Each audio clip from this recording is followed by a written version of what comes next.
Hey everybody, thanks for tuning in. My guest today is a Danville town councilwoman, has been for the last 8 years, and before that she was on the planning commission for 8 years as well.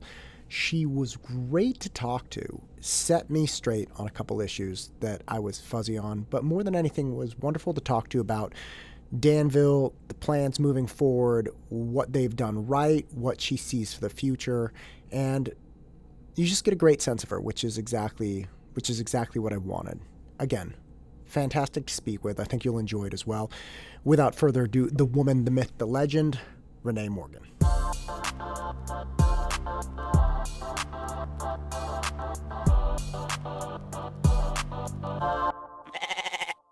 Here we are. You made it. I did. Thank you for coming, Renee. Absolutely. So, how is your day going?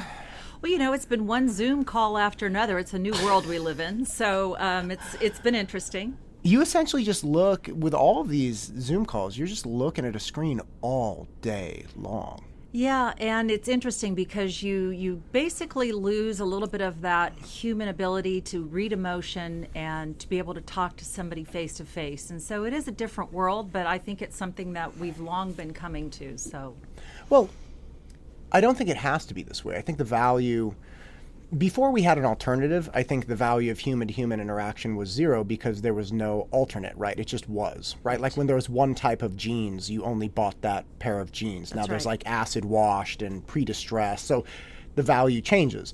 I think the more people are going to be able to connect with human beings face-to-face, the more valuable that type of interaction will become. Just because even when I'm working with students, like the nuance is gone in my jokes if I'm doing it over Zoom. There's a delay, and then there might be 6 people on the screen, but they're all muted, so nobody hears the other people respond, like nobody hears anyone laughing. I think I'm throwing out duds, and it's terrible. Well, we won't go there because I'm really sure about your jokes, but let's just leave it at that. I think it's interesting because, when you go to the grocery store, it used to be you'd walk down the aisle and you'd see somebody and you'd say hello, or you still meet them eye to eye. But when you go down that aisleway and you see somebody, your tendency is to smile and say hello. And it's amazing how many people just kind of look down and look away and keep going. So there's no expression anymore. It's just the eyes. Right. You have to look for it's the crow's feet around the eyes to see if somebody's smiling. I got plenty of those. So yeah. I guess I smiled too much. Maybe that's what it is. It could be. Yeah. When I go to Costco, I put on my wireless headphones, and because I have the mask on, I have a ball cap on, and I just go into my own world. Because before I would be open to conversation. I would be, looking around and smiling, but now it's like there's nothing going on here. Like there's not even a chance. A different way of looking at things. I mean, the examples when I walked in and you said I'd shake your hand, but it used to be that opportunity to shake somebody's hand or give somebody a hug, and now that's not there right now. Right. So, different world. Very much so. So you are running for re-election for Danville. I am. Look at you. And you started again in 2012? Yeah, well, actually, my history goes back a little bit more than that, Matt. I started as a planning commissioner back 8 years prior to that, and sat on the planning commission for 8 years, and also worked with Historic Design Review and Heritage Resource Commissions to maintain our history in the town as well. Right. So just right out of the blocks then, how did you, my parents split up when I was younger, and my mom moved into Danville right behind where Lunardi's was. So there's an apartment complex back there on, I believe it's El Dorado, and that was before Lunardi's was even built. So we always had, farmers market in that giant parking lot and whatnot. Right. And we had that old Danville Hotel, the historic Danville Hotel. As somebody who was on the planning commission, what was your view or aspirations for that spot? And did it pan out that way? Because it used to be so cool. We'd play like hide and go seek in there. And I mean, it wasn't super functional, obviously, but again, has it come out the way you envisioned it? Well, let's put it this way. Let's kind of back up and look at the history of that. When you look at that, you remember the nut tree that's up in, Vallejo or someplace up there? The same concept and the same designers decided to come out to Danville and do something that was a historical, something that people would come and see, which was a Western type of complex, would incorporate also the Danville Hotel. So thinking about that, those buildings weren't made to last. They were made as facades, like Universal Studios. Right. Same designer as Walt Disney. They had the same designers come in. They did that. It wasn't made to last. So that particular property went through several property changes. It went into foreclosure. It got taken away, and then it sat there and became Blythe, basically, Right. is the way I like to look at it. When we first got the plans, it looked like Main Street Disneyland. I mean, let's be honest. It looked like Main Street Disneyland, and it didn't fit into what I believe it to be the Danville look. So after years and years of reevaluating the property, seeing new blueprints come, we finally got a property. What my intention was to make that property look like period pieces. So it didn't look like a completely solid foundation, solid wall of concrete and stucco. It looked like period pieces, like each building was built during a different period. And Right. that's what we achieved when we did that complex. And we were also able to save what people thought Cecilia's was not the Danville Hotel. The Danville Hotel is the red and white structure that still sits there today. Yeah, I think looking at it from that standpoint, you guys were very successful because you have the where the building where Sideboard used to be, Yes. that red building, and Yes. then right next to it you have different shopping structures that again look like they were constructed at different times, And definitely different look. those are actual historical. You're talking about where Jay McLaughlin is right now and where the little cafe is. The cafe is actually inside the Danville Hotel, the actual Danville Hotel that was actually turned and everything, and was near the railroad depot. So that's a historical structure. And the building along next to it was the innkeeper's home. So those are both historical structures that we were able to maintain and keep along with the flow of that particular property. Let me ask you something. I don't know a whole lot about planning, and let me be honest, I know zero about planning. Let me be more specific. So I understand the value of having historical buildings and holding on to that, right? Because the idea of just bringing a demo team in and flattening everything, making a giant concrete slab and then building from there is so unattractive for a number of reasons. But what is in your mind is the key piece of saving onto those historical pieces of Danville? Do you think that's kind of like what defines part of downtown Danville, or do you think it's just kind of honoring the past of the town? What is it for you? You know, Matt, I think it's a combination of all of those things that you mentioned. Danville is built on history. Danville is proud of our history. You come in and you remove everything and you put tall buildings everywhere. We look just like any town USA. Danville has a small town atmosphere that we want to hang on to. There are buildings that are there currently that we have blended with other buildings to make it look like a historical piece possibly, but also a newer building alongside of it. And we've been able to do that very well. How do you think that's going to affect with the new construction and the things going on downtown? How do you think that the newer construction and like really expensive per square foot cost will affect the types of businesses that come in? When my mom was living here, there was an antique bookstore that was, I think, right next to where Forward Motion is, the shoe shop. So as they become more expensive and as property values go up and as we keep revitalizing downtown, it will distinctly change the nature of the businesses downtown. Like the buildings may still be historic and they still may be there, but is there going to be a point where the charm is gone because you have to essentially just give the businesses to the highest bidder? No, and it's not about the other buildings that are coming in, or the revitalization, I should say, of the existing buildings that we have that are downtown. Mm-hmm. It's more so of a sense of making sure that our community stays healthy and vibrant. And right now, with the pandemic that we've gone through and everything else, we've worked really hard with local businesses as well as property owners and the chamber, trying to make sure that we keep and retain the businesses we have, and we're attractable to other companies that might want to come in, or small mom and pops that want to come in, like the bookstores that you mentioned. Sure. Those are important, and it doesn't necessarily have anything to do with how we handle our history or our structures of our history. It has more so to do with what we want to attract to our community. A few years back, we did a branding campaign. I had gone to a convention and they had talked about, well, let's how do you attract businesses to your community? And, I sat back and I thought about that, and I thought, Danville's a great community, and we're not Macy's. We are not those big brand name stores. We're not downtown Walnut Creek No, we're style not. with Pottery Barn and whatnot. Exactly. We're not that. So when I thought about Danville, I thought about how are we branding ourselves? So we came out with a branding campaign. And the branding campaign was all about small town atmosphere, letting people have the opportunity to use logos to make it small town feel, yet vibrant. And that's a balance. It's a balancing act in general, but we're able to do it, and we've been able to sustain that. When you say use logos, could you elaborate on that? What do you mean? Well, Danville has the oak tree as our logo. Mm-hmm. And as a matter of fact, we had a scare with our oak tree with the winds in October.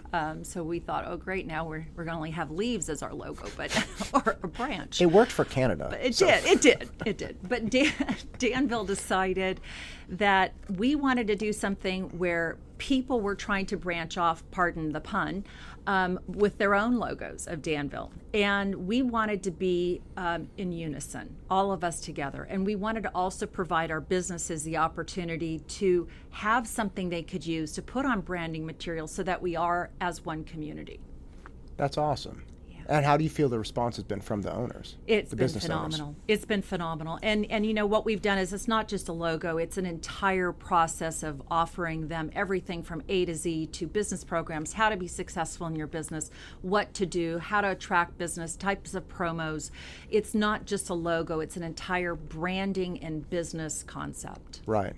My very good friend Mike Mitchell owns Danville Jiu-Jitsu, and we've been training there. I think it's since actually the year he came in. I think 2012 was our first year, his first year. I'm dear friends with him, but it's not my business. But he loves having the Danville name in it, and whenever we go to big tournaments, people are like, oh, it's Danville Gym, and it's very cool having that connection to the space, because I don't think you don't generally have Concord Jiu-Jitsu or Walnut Creek Jiu-Jitsu, but being able to have pride in that little spot.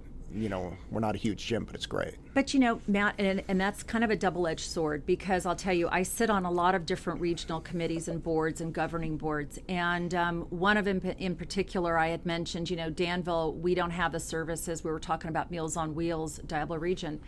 And I had mentioned to the executive director at the time, we have a waiting list in Danville for Meals on Wheels delivery to our seniors, and we also have one in San Ramon, and the services weren't coming to our direction because people automatically think, oh, Danville. It's Danville. I like how you, with a little stank, it's Danville. It's Danville. And it is. People have this conception of Danville being, this, hoity-toity, and that we don't have that type of needs in our community. And I asked her, I says, well, what do you mean? And exactly what she said, well, Danville, you don't really need those services. And that's unfortunate, because we have single parents that live in our community that also need those services, the services that you provide. There are people out there that can't afford those type of services but would love to have their children a part of that. Seniors that are needing meals delivered to them that we don't have the opportunity to know that they're there.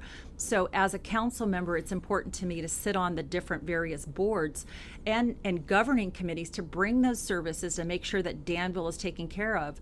Because if we don't have a seat at the table, we lose out, because people have that idea of, oh, it's Danville. Right. I actually ran into an issue with not Monta Vista, but a Monta Vista parent a couple years back, because I donated spots to Monta Vista for test prep. And I said, look, I don't care who you select. I don't care how you select them. I don't want to know anything about it. You guys have these spots. You fill them however you see best. And a parent who was not the parent of the kid that came, but related loosely, they started wondering, well, what's going on here, and what are other services available? And Kathy Haberl reached out to him and said, hey, look, we have all of these other services. We have all these other things. It's not talked about very frequently, but we have ways to reach out to people that are having a difficult time or might qualify, let's not say have a difficult time, but might qualify for these other programs that they're totally happy to provide. But just like what you're saying, even people within the community don't know these services are available to them because they have their own opinion about, Danville, which is unfortunate. And again, she was very quick on it. I love Kathy Averill. I think she does a great job and really filled that need for that student really quickly, which I thought was wonderful. Speaking of wonderful as well, shutting off half of the town over the weekend, that's great. I mean, obviously, if we could go outside because the air was breathable, that would be really good. How did you guys come up with that idea to section off that little area? We have to be, right now, able to reassess and reevaluate everything from our finances, our businesses, everything the way we do business. And when this first happened, we, driving through town, I have to tell you, when the riots came and everything was boarded up, it was very disheartening. It was very shocking to see. So we wanted to do everything we could to make sure that we provided every opportunity once we started going down the tier levels with the county, that we were able to give our businesses the opportunity to thrive and to survive. Even more so than just let's thrive. Just stay here. Let's still be here in 5 months. Exactly. And so one of the things that they said when they offered us to have outdoor dining, prior to that, we have to be at least a month ahead of the county. So when the county says to us, you can open up in a month, or possibility, we have to be ahead of that to know what we need to do for our businesses, what we need to do for small businesses, restaurants, whatever it may be. So to answer your question in a long-about way, what we did is we decided that we were going to let our businesses expand into basically the parking spaces in front of their businesses. So we gave them parklets. We met with ABC and we said to them, look, we're not allowed to serve alcohol outside. Let's extend that right now and make a waiver, and let's let it happen for these businesses. Let's help them to survive.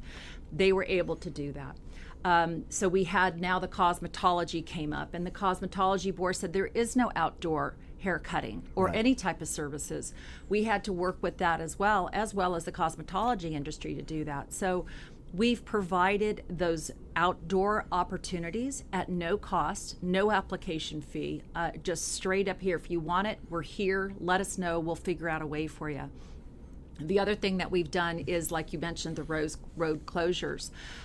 We've had to balance that out, because once we close the road completely on Harts to let people have outdoor dining and have them be able to walk and stroll the streets like that and have their 6 feet separation, once we did that, we realized the retail businesses were upset because they weren't getting their customers. Danville, we talk about the P word a lot, which is parking. And people want to park right in front of the business. They don't want to have to walk. Walnut Creek, you go into a parking structure, you're going to have to walk to that business. Not Danville. People are expecting it. They want their deliveries when they want to get them. So we had to do a balancing act there. So at once we had the entire street closed. And then we started to retract a little bit to try to balance that out for retailers as well as restaurants. But I'll tell you, the feedback has been great. I mean, you're talking about in front of Bridges, there's that little area between Harvest and the Vine and Bridges right there. I'd love to put cobblestone, in there and just make it a real European feel and make it, stay that way, because it is such a great feel and people love it. So it's interesting. You have to do those things, but at the same time, I'm hoping that by the time it starts to get cold and raining, that we're back indoors again. Right. We're looking at September 29th right now for having 25% capacity back in our restaurants if we stay where we are right now, in the levels of what the county wants us to be. Right. So, 25% is not a lot. Our restaurants aren't that big. Right. And I mean, 25% is obviously better than 0%. Absolutely. Which is important. How difficult has it been for you guys to communicate with these businesses and emphasize that, hey, look, we're not calling the shot. Like, Danville has zero control over this. We can appeal to, say, the ABC, and we can appeal to different county health officers, yeah, exactly, things like that. But we don't really have any control over that. Yeah. Very difficult. And I'll tell you why. It's not the businesses that I think are having a difficult time understanding that, because the businesses want to open up. And they understand when the numbers go up, they go down. I think it's more so people that they believe that it's a politically driven issue more so than it is a health issue. And let's be honest, Matt, when's the last time that we have actually taken the sick and the well and quarantined them both and told them you all have to stay home? It hasn't happened in my lifetime. So to explain that to people, to explain to them that a mask is, if you have the virus, that the mask is preventing somebody else from catching it from you. It's not just your own health, but be cognizant of somebody else's health as well. So that's been a little bit of an uphill battle. I encourage anybody that has questions about that to sit in. When we have once a month usually, if not more, we have the county health officials and officers on our council meetings. The opportunity for us to sit back and ask those hard questions of them, to say, hey, Danville's doing their part. What can we do better, or what do we need to do to move this along? And since it's done by county and not by the town itself, it's difficult, but we understand. I encourage residents and people that don't quite understand how that works to actually watch these meetings. They're all pre-recorded. They're on our website. They're live recorded, I should say, and they're on our website and available for viewing at any time. It's education. It's understanding what we can and we can't do. Right. Is there a push at all or a conversation at all, as you were saying, we're coming up to the colder weather, and hopefully we're coming up to summer rain, right? It's kind of a catch-22. If we have rain, then the businesses have to go inside. If we don't have rain, then we're in a drought. But is there any conversation about how to make some of this a little bit more permanent or weatherproof, or maybe fib a little bit, or excuse me, not fib, but get waivers and bend a little bit with, say, like having more permanent tents or things of that nature, so the businesses downtown can keep attempting to offer service and food and whatnot through the colder months? Well, you have to understand the town of businesses. The town of Danville is also a business. We've had to cut our budget by $5 million, and a lot of the services that we provide that we had to cut. Our attempt is to make it invisible to our residents so that they are not aware as much as the fact that we are aware of things that aren't happening that normally do happen. We're talking about, when I drove in here today, they're redoing the roads outside. Those type of things that we have to be a little bit more aware of on our budgets. And there's certain things we cut and certain things we don't. So the roundabout answer to that is we can't provide permanent coverings for them. We can provide barriers. We can provide those type of things. Businesses also have to come to the table and say, okay, we're going to put a hard structure out. I had one restaurant approach me over the weekend and say, Renee, we're doing a hard structure now because before we just had basically a canvas overhang, right. And now that's like Blue Line Pizza. Those type of places, yes. Exactly. Yes. And they're going to do permanent structures, but they're still struggling with that. Do we do that? Right. And it's an expense to them as well. But Danville can't afford that for everybody. Sure. Sure, absolutely.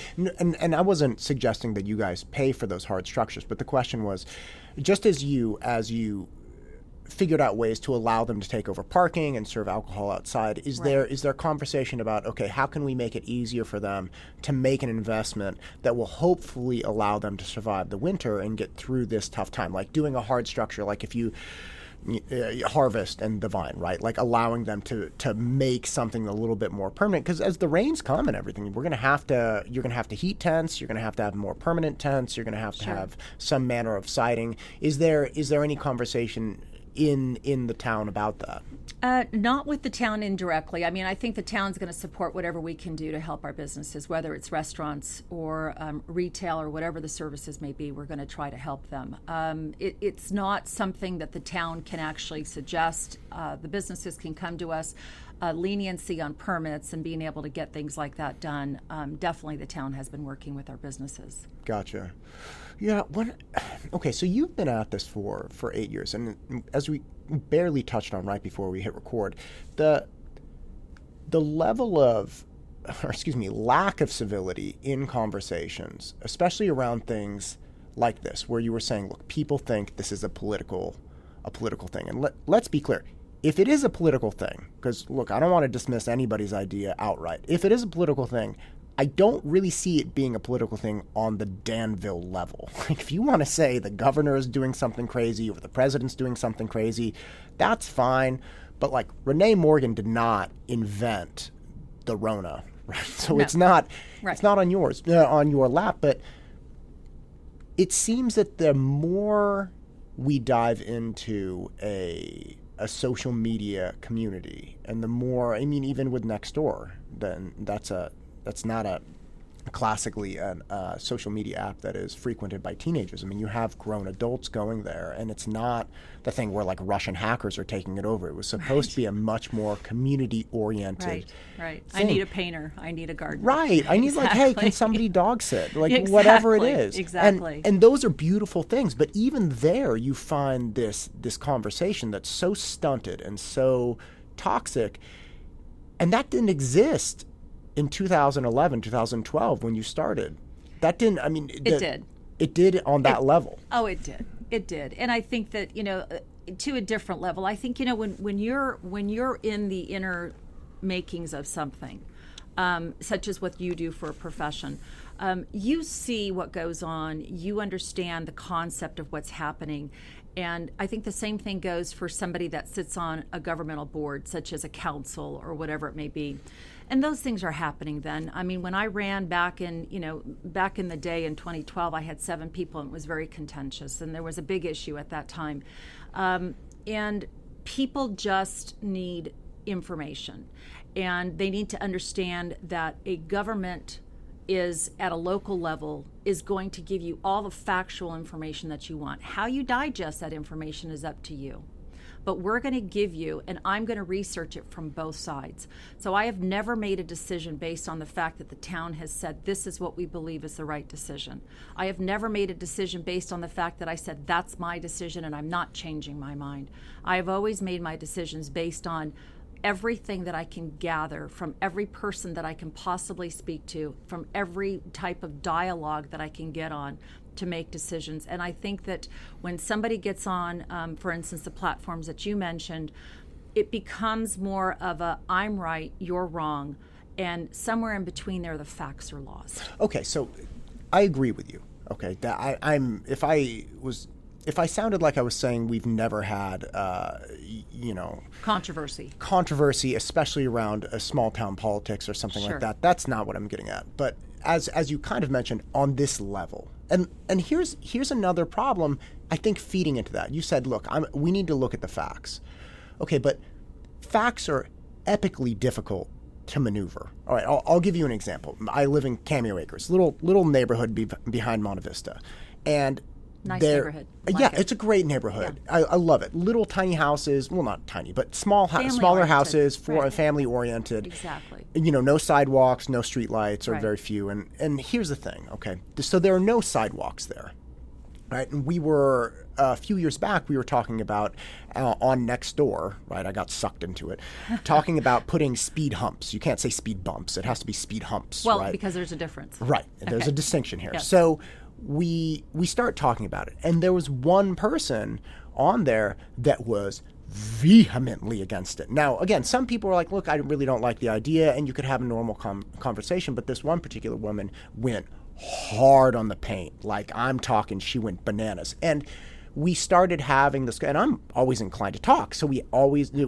started having this really like surreal conversation where she was presenting things. Now, may I ask you, was this on Nextdoor? Yes, the it was all in conversation? public. Okay. It was all in public because Okay. I'm Okay. about, hey, look, let's talk in the open. Let's not be But it weird. wasn't one-to-one. It was on. No. It was on this. I platform. was talking directly to her, and eventually it was just she and I responding to each other. Mm-hmm. So she starts saying things like, you're damaging the environment and the ozone because speed humps decrease fuel efficiency, and like you're giving kids in Australia skin cancer.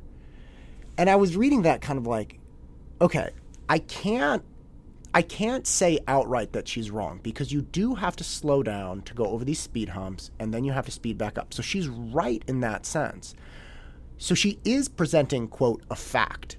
But she's also not communicating in good faith and saying, look, is this a reasonable thing, right? Because you could also say it's more wear and tear on your tires, or it destroys your car, or, you rattle the earth as the car hits the speed. Like, you could argue these different things. So when we start talking about facts, it has become clear to me, especially using social media, that facts aren't very good at conveying complex, nuanced ideas. If you don't mind, measure why. Mm-hmm. Good Lord, mm-hmm. right? I mean, the number of conspiracy theories right. and ravenous supporters and opponents, sure. and the polarization. I mean, I think that was one of the things where I really took a step back and said, holy cow, what is happening in this town? Because people started getting bananas about it. Right. And the details of that agreement and that project were so vast. And so again, like what you were saying, we talk about facts, but how can we really rely on facts? I think that your question has many parts to it. And I think, first of all, to the lady that's mentioning about the speed humps in her community, to her, that is a fact that she believes in. And your response to her is because you believe in something else, or maybe you don't believe in her facts, or whatever it may be. And everybody has a right to an opinion. Everybody has a right to have what they want to say. When you mentioned measure why, these are all things that when you make a decision for the town of Danville, you can't always make the popular decision. You can't always make the decision that everybody wants to hear. But you have to make the best decision for every single person that lives in this community. It's not just because it's in your backyard or my backyard. A speed hump, as an example, mm-hmm. You might have to talk to the emergency services. The fire department has to be aware of it. You mm-hmm. have to do traffic studies, and I'm sure you're aware of that when you try to get the speed humps in your community, because that speed hump might delay a fire engine by sure. 4 seconds, and if it doesn't, it's not within their realm, then they're not going to want that speed hump there, and that's their decision. Maybe right. you don't agree with that. That's a fact on their side. So with every single decision that we make in Danville, it has to be based on fact in my mind. It's not the sky is purple today because I want it to be. No, mm-hmm. the sky is blue, and I have to make a decision based on that. So when people have communication about things, it's great to have open communication. I think where we've gone wrong is that people have something to hide behind. And we were talking about, when we originally started speaking, about wearing a mask and about the interaction of people. That's one of the things that we've also lost. The opportunity to pick up a telephone, to go to somebody's house and say, I understand you have an issue with this, let's talk. Nobody wants to do that anymore. It's all behind a computer. It's all behind a mask, and it's unfortunate. Yes, and I think the lawn signs and signs all over town, specifically with why, were a great example. It's like, I'm going to put up this sign. I'm not going to have a conversation. But right. if I may, what was the thinking behind Measure Y? Where were you on that? Was it a difficult call one way or another? You know, Matt, when I first got on the council, prior to, and I was talking about the difficulty of getting on the council with not as far as difficulty getting on, but the candidates that were difficult along with it was part of that reason. The majority of the people were all about, it's not in my backyard.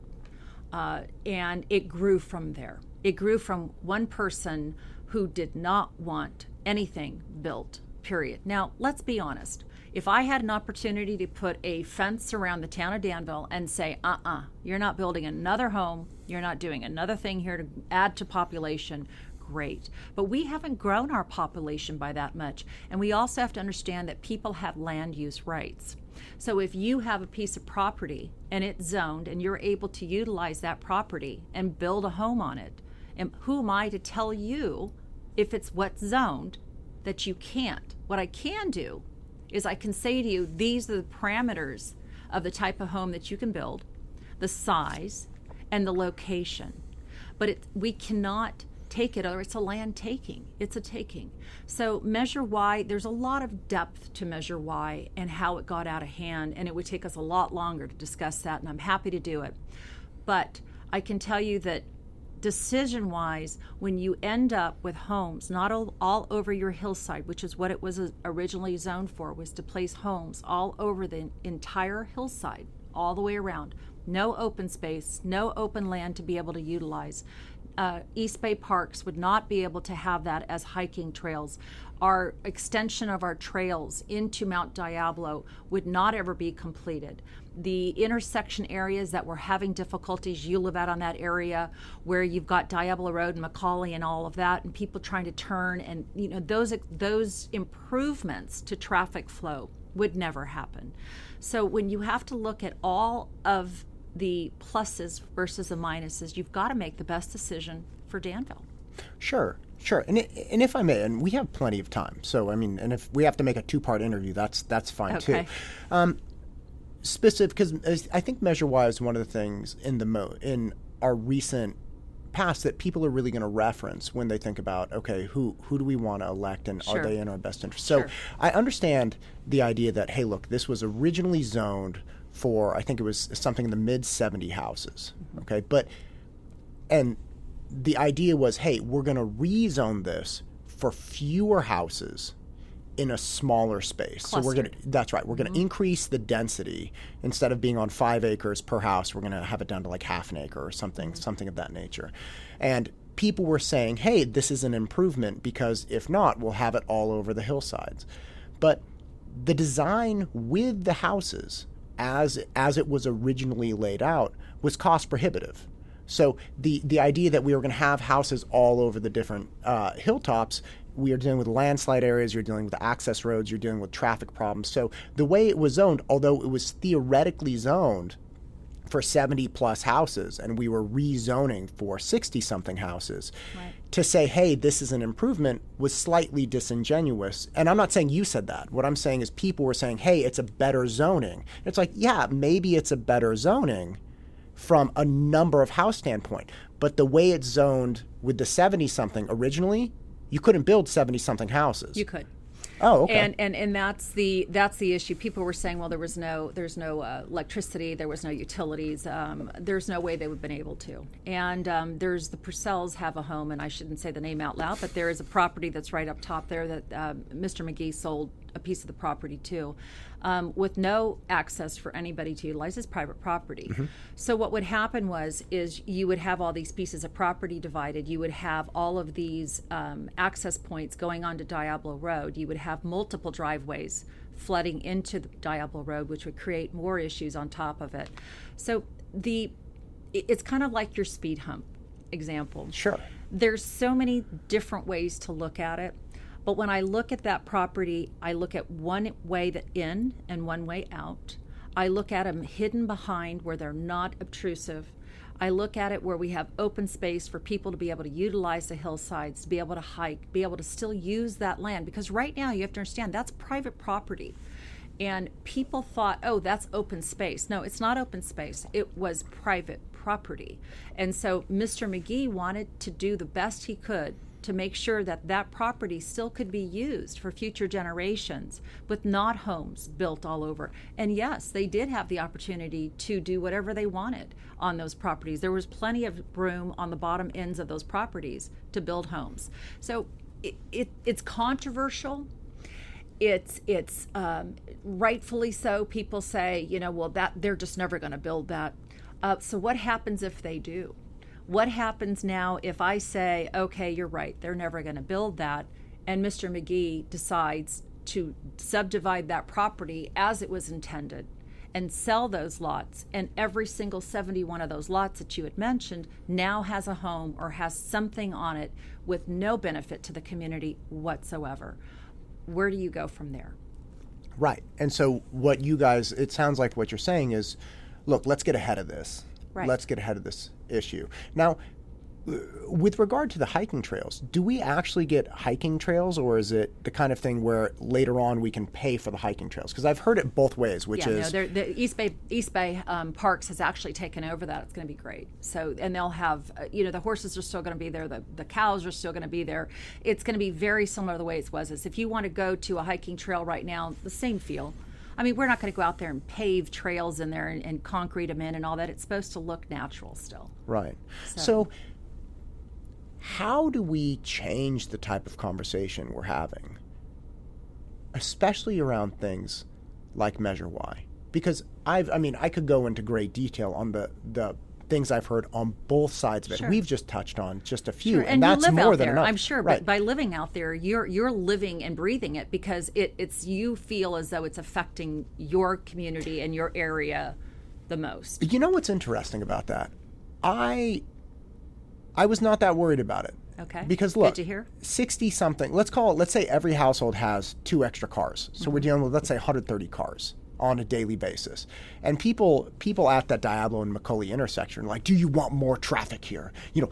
Our children, my son was going to Green Valley at the time, so we walked there every day. I'm like, yeah, look, I don't want more traffic. Right. But just in one stoplight signal, count the number of cars that go by. Like, if you're talking about an extra 130 cars at this exact time, it's literally like one stoplight cycle. So it wasn't that much. Now, the people I did care for in Measure Y were the people in McGee Ranch that are going to have, the court blown out, and they're going to have construction going on, and that was a really hard thing for me to reconcile. Which court were you talking about? So it was my understanding that the access for this development would be through McGee Ranch, right? No. Oh, no. So where? No, if you go on Diablo Road and you drive out there, you'll see the development signs. It's actually one street in, one street out. It's right near where Jed McGee currently lives. It's just one street in, Wonderful. one street out. It has nothing to do with McGee. The actual, well, you say McGee because it's difficult. McGee Ranch is the community next down from it.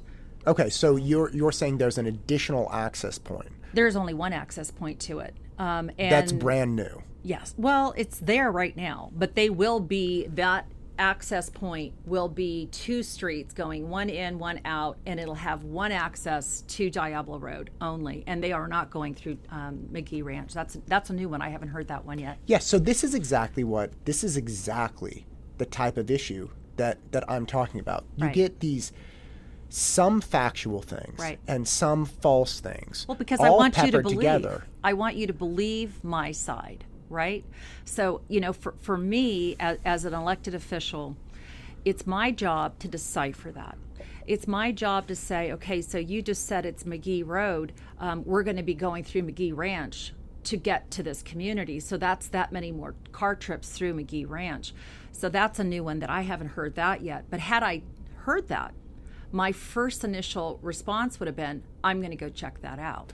Right. I want to see what this is all about and if that is true. Because I want to live that situation as if I lived in that backyard. Sure. I don't want to live it as though it doesn't affect me because I don't live directly there. So had that been an issue, the reason you have elected officials is so that you can reach out to them, you can talk to them, and you can say, Renee, this is what I hear. I'm hearing that the access is going to be through McGee Ranch, and I'm not okay with that because I feel bad for those people. And you have to be able to hear what I have to say, whether it's me saying to you, that's a good question, I'll get back to you, let me investigate that. Or for me to say, no, that's not what's going on, here, let me show you. Which is beautiful. That's what we need to have. We need to have open dialogue. Right. But again, I think coming back to, I think Measure Y, at least in part, and again, I am obviously guilty of this. I get some information, I get other pieces of information that aren't quite accurate, and then you get some information slipped in there. You learn 10 or 12 things about it, and then one of them is just outright not true. It's so difficult to discern between all of these pieces of information. And as you were saying before, we need to give more information to the community.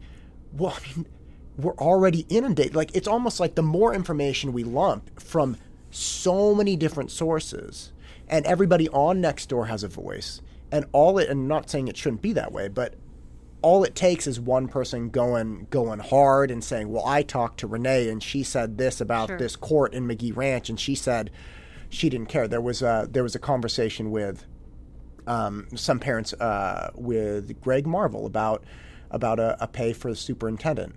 And I heard people, I was reading this stuff on Nextdoor, and people were saying, they were like, well, I heard that he told my friend that he just doesn't care. I'm like, oh my God, what are people? And then next thread, it's Greg Marvel doesn't care.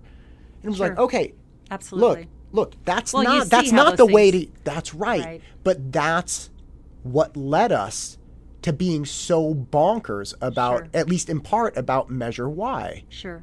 And difficult, very difficult, because I think it's the same thing that you brought up before, and I'll bring it back again, was your speed hump with the lady saying about, the kids environment and the or whatever, environment and all sure. that.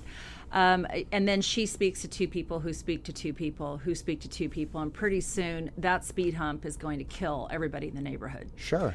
It's She actually said it was a torture chamber for people with bad backs. I was like, it's a torture chamber now. Okay. Okay, well, and so And it's like, that's all right, and whatever. that's the next thing. So then the next thing you're going to get is somebody's going to say that. So I think, from my perspective, it's more so about ask me the hard question, ask me what you're asking of me as far as factual.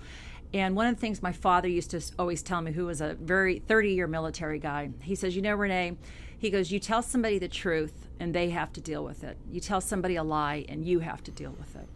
And I've always been a firm believer of that. I'm going to tell you exactly what I know. I'm going to tell you the facts that I know and the way that it's done and the way that I see it to be based on facts. If you don't like it, you can say any story you want to say. But at least you know what the facts are. And that's human nature, right? If we want our way, we're going to do whatever we can. And now you add to it social media, the nameless, the faceless, and you're going to even get more of that type of backlash from it.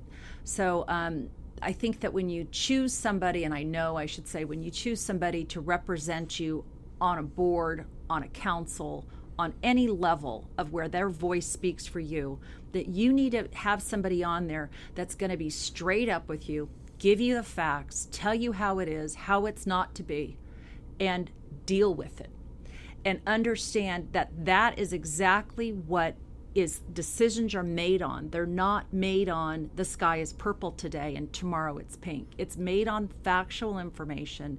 And people need to understand that there's no transparency issue there, because everything is governed by a Brown Act. We have to have our meetings in public. We can't Right. sit behind closed doors and have meetings or discuss anything that could be future on the agenda. It's all up to us individually. And one of the things that I pride myself on is the ability to have people call me, text me, email me at any time and know that they're going to get a call back from me, they're going to hear from me, and they're going to know where I stand straight up. That I don't sugarcoat it, and I don't say it because like they call it, the politician will do. I say it straight up. And that's where I always say to myself, I hope that Danville voters are smarter than that. But when you're given so much false information a lot of times, it's difficult to decipher. Sometimes this is factual, this is emotional. And you can't make decisions always based on that. Right.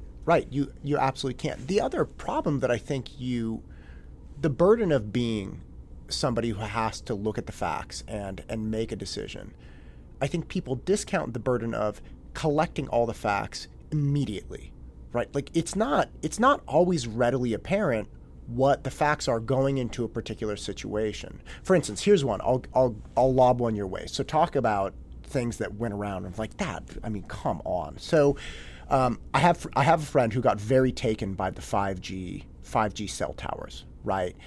And I mentioned that I was going to be speaking with you and I was really excited about it. And he was like, you need to ask her about the cell towers. I was like, well, yeah, I was going to anyway. He said, no. But here's the deal. Renee voted for them. And then as soon as she found out, I was like, wait, you know what she found out? He's like, listen, gets me. He's like, as soon as she found out, I'm glad this person knows me so well. I was like, how do you know what she knew? Like, and again, people talk this way. Now, I'm not. I'm friends with these people, so it's not like it's anyway. The point is, so they say to me, as soon as she found out there was this cell tower going up in her neighborhood, she went from voting for them to voting against them. I'm like, all right, first off, I mean, maybe it was that way, but that seems super convenient and totally, like, how do you know what she knew at the time? Because this is not all stuff that's very easily understood in 10 seconds. And there are people that paint paint, for instance, cell phone towers as the absolute worst things. Well, guess what? We already have cell phone towers here. And I'm not saying I'm for the 5G cell towers or not. Mm-hmm. And we have evolving technology with cell phone towers, which means some of the newer generations are slightly less powerful, so they're less damaging on human tissues, sure. and they use less power, but we need more of them to cover the same area. And some areas have debt. I mean, there's a spot in the back of Cameo Acres, that neighborhood, where there's no cell reception. So it's kind of like those people, I'm sure, maybe want some evolving cell phone technology as well. But what was the issue with that in your mind? Well, I'm glad that you kind of challenged his thought process to ask him. First of all, I think that the terminology of tower is incorrect. They're cell sites, and they're small cell sites. It's another example of people that do research on something and present it to other people as factual information based on what they've read or what they've seen. And I can appreciate that because, obviously I have children, I have grandchildren, and do I want them exposed to anything that would create cancer or cause cancer in them, let alone myself? And the answer is no. Are you sure? Do you want to think about that? Let me think about that. Yeah, I think that's an actual statement. How is it possible that people get so in? It's like, you realize she lives here, right? Like, yeah, she doesn't want to be driving through downtown and getting cancer any more than the next person. Well, and because they look at it like, well, it's not in her backyard. And the interesting comment that you made about that was, I said that I would not want that in my backyard. Don't put it in somebody else's backyard, was my comment. So for them, I never wobbled on my thought process. The interesting thing about things as 5G or things like that to come up, we try to be ahead of those things. And I can give you some examples of smoke shops and things like that. We try to get ahead of anything that's could be dangerous, controversial, misinterpreted information, or different ordinances that the state wants to put through, or different laws. We try to get ahead of that so that it's the best interest of our community and our residents. So when 5G was mentioned, and not cell towers, because they weren't actual towers, they're just actual sites, small cell sites. Some of them are as small as like a large closet, right? More like a little refrigerator. Gotcha. So the interesting thing about it is when that came up, we jumped ahead of it. We spoke to our town attorney and we said, look, we had a study session. We said, what we're going to do now is we're going to prevent them from going down into the neighborhoods if they want to utilize it, because you can't stop it. But what do you mean? I'm sorry to interrupt. When you say you can't stop it, okay, what does that mean? And we're regulated. We're regulated. We have federal government that regulates those things. And if we decide that we're not going to do it, we're going to get sued. And we did. Okay, so you're saying Verizon, whoever's doing the 5G Verizon, towers, which is what you were just mentioned, was the big contender of who we actually ended up suing, because they were not following our ordinance. And rather than get into the weeds of that, I can tell you that there were a lot of people that were on the opposite side that wanted 5G, that work from home, that are entrepreneurs, that sit at home in their offices. Now they're probably wishing the same thing. There were a lot of people that were very anti-5G. So for us, it was more so, what can we do to prevent them from going into our neighborhoods and keeping them on our thoroughfares, putting them on maybe a town-owned post or whatever it may be, and non-intrusive, not to where it's in your backyard, certain feet away from people's homes and that type of thing. So we come up with that. No sooner do we come up with that ordinance, the state comes back and retracts everything and says they have a right to put it wherever they want to put it. And we push back on that as well. So we've been fighting the fight. I think, Matt, the interesting thing is when people hear about it for the first time, we've been looking into it and dealing with it for months, if not years ahead of time, leading up to this point. And it's not about, yes, I want that, no, I don't want it. It's how do we do it without breaking the law, without telling people that, hey, we're not going to do it and get sued, but do it in a way that protects our residents and what's best for Danville. And unfortunately, local control is a big issue in a lot of things. It happens in our arena numbers that were assigned for building. It has to do with all of those things. And we try our best to stay ahead of it. I'll give you an example of the smoke shop since I brought it up. We're zoned for retail in certain areas. Certain areas were empty. People went in. They went across the counter. I'm a retail store. I'm grabbing a permit. They grab the permit, and all of a sudden I'm looking at, and because I keep in touch with it, what our new businesses are coming in, which businesses are going out, and what's going on. And I see these names, and I look them up, and I realize they're smoke shops. One in particular was right near San Ramon Valley High School. So in my mind, it's location, location, location. And by smoke shop, I'm sorry for... Smoke shop, smoke paraphernalia, Right, so we're talking like vaping, vape pens or all that, and things who knows, of that nature. Right, I mean, let's just say smoke shops. Right. So, I get home and I'm pacing because I'm thinking there's no way, and I won't use the word that I want to use, that I'm going to let this happen. Because they're not going to take our children, they're not going to use our kids as their location for those things. Now, some people might disagree with that, but that was the way I felt about it. There was also another location that somebody did the same thing, which was very close as well to the high school. The county was on this. The county was looking into what they could do to prevent these things from happening, but they weren't there yet, and it's county. So I got home and I said, we're going to do an emergency moratorium. We're going to freeze this use, and we're going to give ourselves time to reevaluate this. So what I did is I went in and I spoke to our town attorney. Well, government doesn't work as fast as you and I might believe it should. But, I walked in and, then we have to convene as a town council, and I have to present it to the town council. And then from there, it has to be put on an agenda. My fear was timing, because now these people are building out their spaces. They're putting this shop in there, and it's an approved so-called use at this point in time. I presented it to the council. The council was like, oh, okay, we weren't aware of this was going in. Yes, this is what's happening. Luckily, and I say luckily, permits weren't issued yet for their build out. So we were able to freeze everything. And then when that happened, we were able to radiate where and when shops could go in. And basically, we have areas like, say, for instance, a Chevron that sells cigarettes or vape or whatever Sure. it may be. We did a radius around there, so no other shops that sell that type of product could be within that certain Right, radius. you don't need two of them, essentially. Right. So basically what we did is we kind of zoned them out, so they're not allowed to be here. Now, some people might want a smoke shop. Some people might think that, they should have a right to have a smoke shop or smoke cigarettes or whatever it may be. I felt the need and the desire to not put our children any more danger than already what they're seeing on social media, and decided that that was important to me. And so I pursued that. Those are examples of how we get things done. It's not done in a fast pace. It's not rabbit speed. It's more of a turtle pace, but it has to be done within guidelines of laws, ordinances, and agreements upon all. Because Right. I'm one of 5. Right. And I think it's a difficult thing, it's so easy to say, Renee's taking away my right to smoke cigarettes. It's like, no. Renee is not doing anything, first off. This is an agreement, as you were saying, there are 5 people, right? Right. And beyond that, you have the legal right to buy these things, and you have the right to use them however Sure. you feel fit. Right.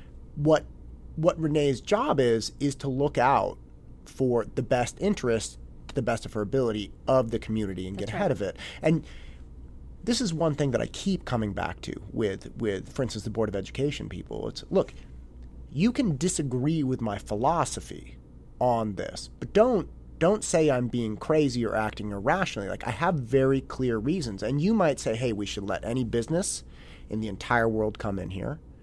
And I might say, I think that has some risk to it. And we can disagree about that guiding philosophy, but there are very clear reasons. And they're not infringing on your rights. Nobody has a right to put a business wherever they want, no matter what they want. Sure. And if you want to smoke cigarettes, smoke until your lungs are black. That's fine too. But You're just not going to purchase them from this particular situation.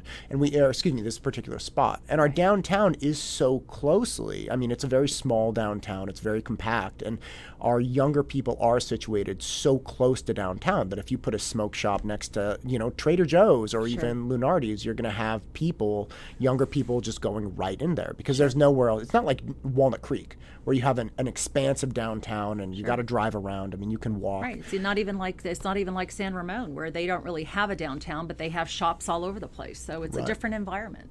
Now, speaking of young people, we are experiencing, as anyone following the education conversation would know, we are experiencing a lack of students coming up, right? So and one of the biggest explanations for that is, hey, look, Danville is not cheap. And there's no denying that. You go on Redfin or Realtor, you realize very quickly, oh, okay, this is pretty expensive. And anyone with a 6-year-old, the average person with a 6-year-old is probably not going to afford this. I mean, there will be some obviously that can and some that can't, or more that can.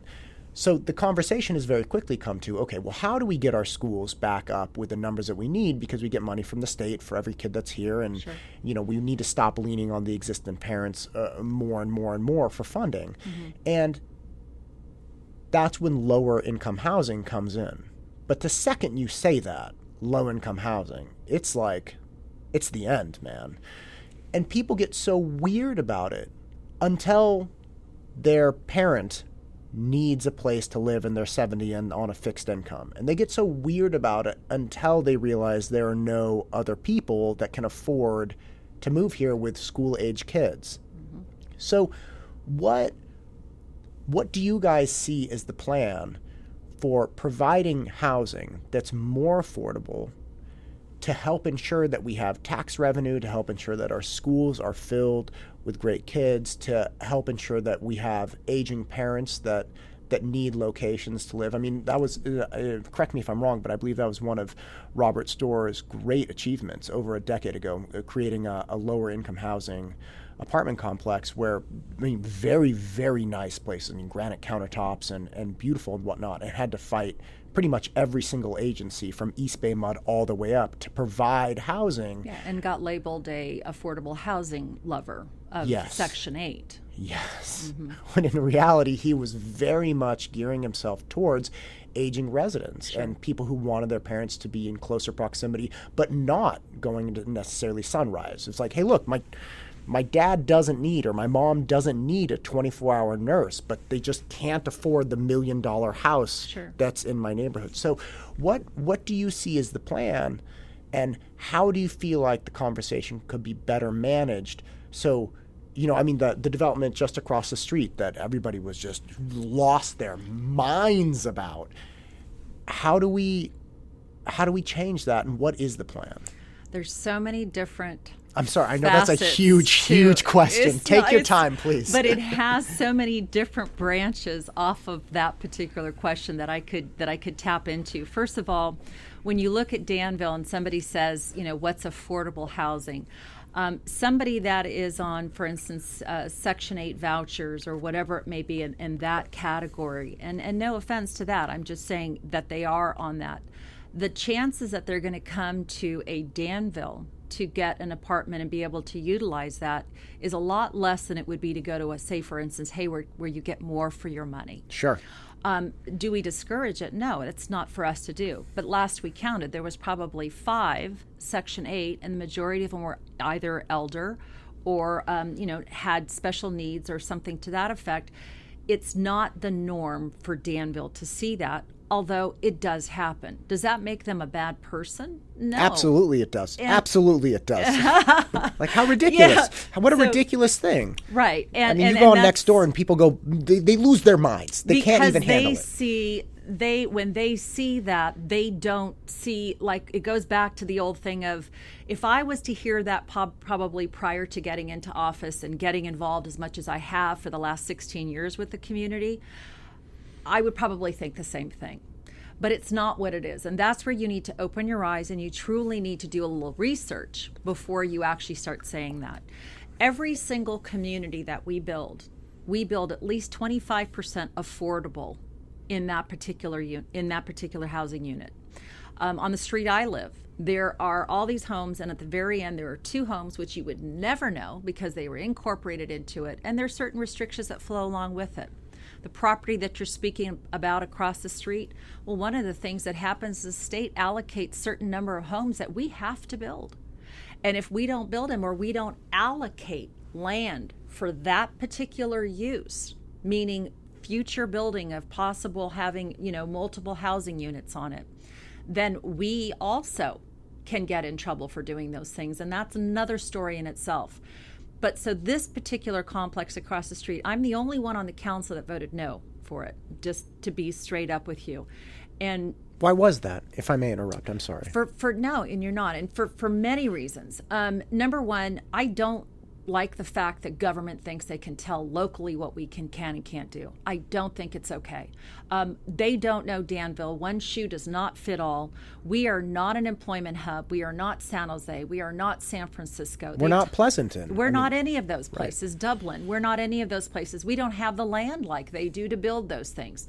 So for them to put us in that one shoe size fits all does not work for me. And so I'm there, I'm sitting at the table continuously saying, no, this is not okay. Our staff is doing the same thing. We continuously advocate to make sure that these type of things don't happen. We don't get assigned these outrageous numbers by the state that say we have to allocate a certain amount of homes for a certain amount of areas in Danville. 2,000 homes is what they're looking at now.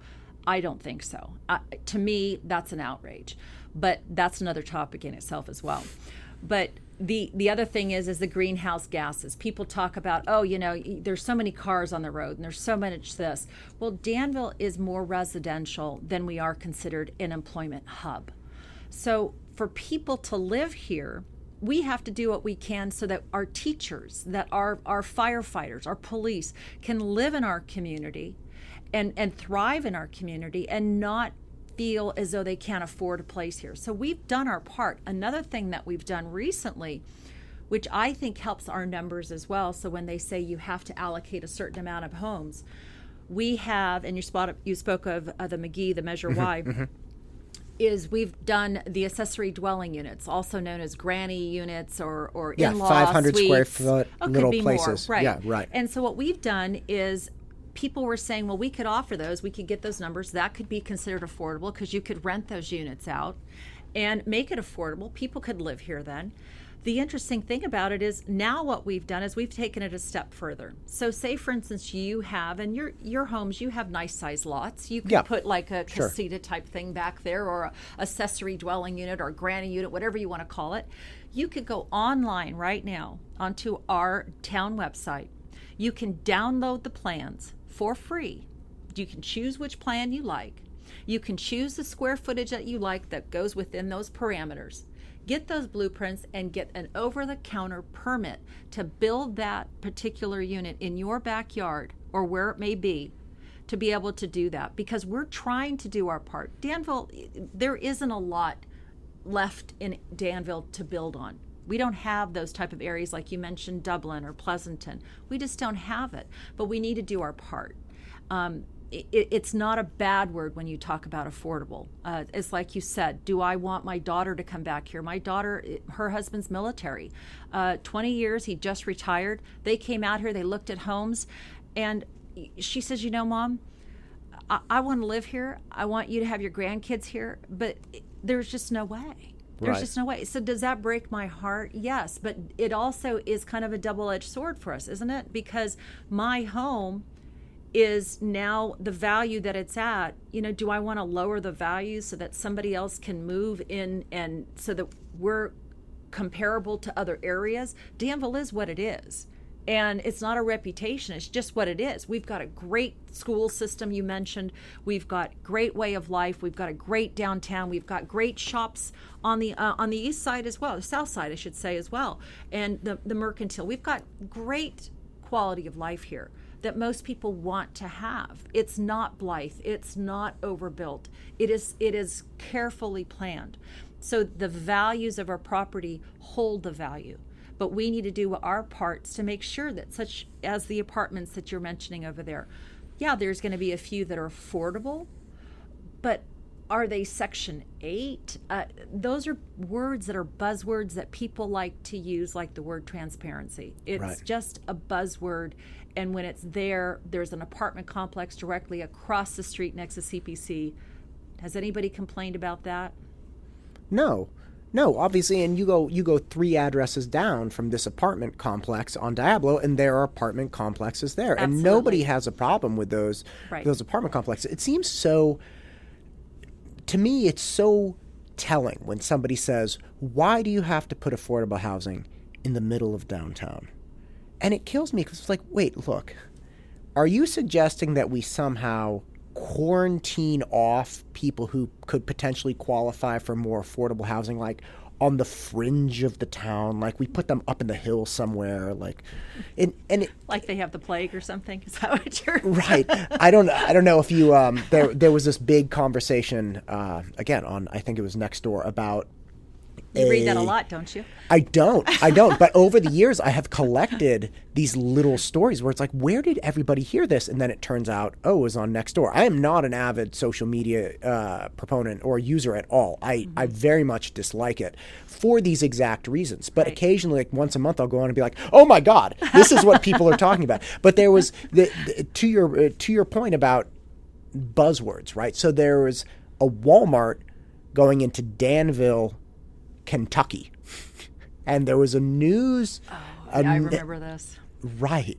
And it was actually the Smart and Final people were thinking it was that because yes, I remember this whole thing. And people again lost their minds, but it's because it's first off, you said Walmart and you said Danville. People read no further. They were just like, that's all I need to know. And there's Walmart Juniors, I think they call them, or the little smaller ones where they're just shopping centers. They're just shops, like a little grocery store is what they are. It's the same thing as what a Smart and Final is. But it doesn't. It's not that it doesn't fit into the fabric of Danville, because it doesn't. But it's just, if they read further, and they saw that it was Danville, Kentucky, or Danville wherever, Danville, USA, whoever. That's the problem. Is the facts are not presented correctly, and people go off on a tangent on something that's not correct. And it's human nature. I'm not blaming them. But what I am saying is... You should blame them. You should absolutely blame them. I want to shame I was everybody. Trying to be nice. Listen to me. I want to shame everyone who gets bad information off of Nextdoor so hard. I want to shame all of them. Well, that's and if good to know. You know, like if you want to come after me for saying people who get in arguments on social media don't publish their real names, spread in act, like when I said about Majwari, you're like, hey Matt, that's not true. Thank God. And guess what? Anyone listening to this we'll know that's not true. Right. And you got it straight from Renee. That's not true. But the people that spread false information online, they just foment insurrection and you know, all of these horrific things. They're the reason people are feeling more polarized. They're the reason why these elections get so crazy. And then there are people pointing fingers and there are people saying Renee knew this or she didn't know this. And then she found it. It was like, are you talking about human beings? Like, do you really know? Do you actually think that this person would do something that would harm her family or her neighbors or, you know, whatever and it the is. The bigger picture. I mean, when you're elected, it's interesting because, you know, it's no longer just about my family or my direct community. It's about everybody. And the point that you made about, you know, social media and what people say, I honestly believe that when people say those things, they don't understand how impactful what they're saying is and how how it's not true. And you talked about how this person said, you know, somebody voted or didn't vote, and me in particular you're speaking about. What would prevent them from going onto our website, pulling up that particular meeting and watching the vote and watching what was said? How hard was that? There's no benefit. This is okay. I had this exact conversation a week ago. People like feeling like righteous indignation. They like feeling just so on the right side of history. It's like, oh, nobody listened to me and I'm so right. So to answer your question, I don't ever post on Nextdoor, or at least I didn't after the Speed Hump episode years ago, because I realized, I said, okay, look, first off, this is not the venue for this conversation because there's no, we're not engaging in good faith. Okay, if somebody says, "Hey, a speed hump will destroy the ozone," it's like, all right, well, look, that conversation's over. But I think the people that are smart enough to know that these are nuanced, complex issues, and the facts may actually be difficult to accumulate, they know better than to engage in those conversations. For the people who don't know that, for the people that think it's so black and white, for the people that are ready to vilify our elected representatives and just be so right, I'm so right on this issue, they're not clicking on your meeting to see what Renee said at hour 1.5. They're going to share someone else's post, and the posts now, there aren't even necessary articles, they're opinions. Sure. So that you can share someone's post talking about like, sure, Renee said this. Yes. It becomes their if fact. you spread it around enough, all of a sudden, this is fact. Right. She did this. Well, Right. she did this, says who? And so how do we regain our sense of community? Right, and by the way, before you answer that, to the ADU, additional dwelling units, the fast track planning with downloading the plans and everything, I saw that a couple weeks ago. I love that. I think that's fantastic. Mm-hmm. You have very small, as small as your property can handle, but you could do a 300, 500, I think it's 700 or like half the size of the primary residence. Exactly. So you can have. So you've done your homework. I'm generally a quick study. I did not. Okay, good. But if I did, how great would that be? Yeah, exactly. Yes. I actually believe. Yes. Oh my God. So the beauty of that is that you could get an additional dwelling unit in your backyard of various sizes. This thing may cost, you can do all kinds of fancy fixtures and whatnot to make it very, very expensive, but you could get very reasonably priced places, probably $200 or $300 per square foot. So you're looking at maybe $100,000 or $150,000. You could likely rent that out if you wanted to a single person. You could rent it out to maybe a very young couple. I mean, these would be affordable for everyone. It would pay itself back in about 6 or 7 years. So all of a sudden you're making money. 6-year payout, by the way, for anyone listening, 16.6% return. That's tremendous. And then you either have an asset for yourself to continue renting it out, or you can move somebody that you want in once it's paid off, or you can continue renting. Like, you can do anything you want. Sure. And the value of having that kind of over-the-counter planning and the plans already pulled up, it's so fantastic. And it's one of those things that, like you're talking about, look, we all have to work together to solve the problem with state regulation, not Danville regulation. We are told by larger governing bodies, these are things we must do. And in the absence of owning the problem together as a community and doing what we can, in the absence of that investment of the individuals, we have to do other things that people don't like. Yes, and it's very well put. It's all well and fine to criticize the town council for putting in an apartment. But where's the ownership for the people that just didn't do the homework, didn't want to take the risk themselves, and now they just want to say, not in my backyard? Right. I think it's also, a lot of people like controversy. And I think that sometimes to be the problem rather than a solution is easier. It's easier to point a finger and say, this is the reason why, or start those things. But it is, and I say this with all honesty, it is my responsibility to be able to listen, to decipher, and to honestly tell these people what the factual information is. And I can't say that enough, because like I've said 1,000 times as we've been sitting here, then they have to take it or leave it. And I have had people straight up point their finger in my face and say, you're just saying that because you're with the town council and that's what you want us to believe.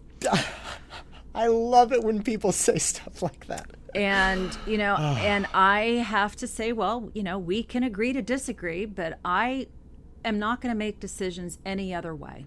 Right. I don't want to make them on people's emotions, although their emotions play into why I make decisions, because obviously I live here as well. And I think it's important to know that majority, like our town manager, lives in Danville. Our police chief lives in Danville. Shout out to the police chief, by the way. You're doing a good job. 10-8, yeah. 10-8, that's a great program, isn't it? And he is doing a great job. And I've known Alan Shields for quite some time. Our children went to school together. And he's he lives here. He has a vested interest in our community. Our town manager has a vested interest in our community. It's not just done by, 1, 2, 3, this is how we do it. It's based on what's the best outcome for our community. And a lot of councils, and I say this because it's true and I've seen it, we sit on in the mayor's conferences. We sit in different meetings. We go to the Tri-Valley Council of Mayors. We go to all these different events with different communities, whether it's Contra Costa County, Alameda County, and I see how other councils relate to each other, how they get things done, and to more so how they don't get things done. The word of, this council gets along too much, we want to rough it up a little. No, we don't always all get along when we sit at the dais. We don't. We disagree on a lot of things. And we'll sit there, though, and we'll hash it out until we come out to the best decision for our community. Now, do you vote always with everybody else? No. And if anything, I'm that person that will say, no, I want to bring this back again. I want to see it again. Or I can't make a decision right now. Or I'll vote the way I feel what's best. We don't always agree on everything. And that's a good thing. But we don't destroy each other when we're off the dais either. And you see a lot of that, and that's dysfunctional. We're a great council because we all have the same goal in mind, which is Danville. A lot of communities don't. It's all about when you get into districts, district voting, this is my district, this is my area. We don't have that in Danville. And the residents are really lucky. Well, you're just saying that because you're on the Danville Town Council. Of course, and you're part of the problem, not the solution, right? Anybody who says you're just saying that as if your entire motivation for one course of action could come from one singular source. Again, that's somebody who just has no interest in looking at broader issues. I didn't verify this. It was my understanding that when we had all the civil unrest in Walnut Creek, that the police department started checking people that were getting off on the exits in Danville. Is that true? Danville's great. You have to understand something that I'm very proud to say, that Danville's been the safest city, even though we're a town, in the state of California going on 4 years now. When I heard they were doing that, I was out boarding up, like the flower shop across from San Ramon Valley and, Danville Jiu-Jitsu. I mean, I had 4 drills going. I was pouring sweat. Yeah, I was down there. Sorry, I missed you. No problem. I probably saw you. We were moving fast. That's but right. When I heard that they were going to stop, just check, hey, look, what are you doing here? What are you coming in? And we were all, I have 3 little boys at home and a wife. Like, we were rightfully like, hey, this is getting a little weird. A little scary, yeah. And to hear that the police were taking that course of action, that they were going so deep as to actually stop and section off people. And you realize really quickly, well, there aren't that many ways in here. Right. So they really have to hit a few exits and a couple side road entrances, but you could really head off the problem. And it was a great feeling. And I'm glad that you noticed that, because to me, the Danville, our police department is, we contract with the sheriff's department. So our base is great because we have the opportunity to get together with other agencies within the sheriff because they support us directly. So when that day happened, we were staged at a certain place with other agencies, Highway Patrol, we had SWAT. They were all ready to go. Right. And it was very powerful to see. It was a very comforting feeling, and it was very powerful. The Danville police made it a point to put that, what they call their force field, around Danville. And yes, when people came off the freeway, they had cones where people had to go through, and they needed to be a resident or prove where they were going in order to get into our community. Danville does these type of things all the time, and people don't even know how safe and what they have when they live in Danville. One of the things I can tell you is we have what's called an ALPR system, and what it is, it's a camera system. We have them on 23 different locations. The wonderful thing about that, Matt, is when somebody comes into our community, it's not to watch you, It's not to see, oh, where's Matt going today with his wife and his kids. I pretty much just go here and home. And That's it. I'm so just boring so you too. know. I'm so boring too. That's why nothing ever happens. But I never go outside of Danville. I think is my problem. But when somebody does come into Danville, when I was mayor, I was really advocating strongly to get these cameras put into Danville. And I had gone to Sacramento, and I was advocating so we could get some funding for it. And a lot of the communities didn't want them.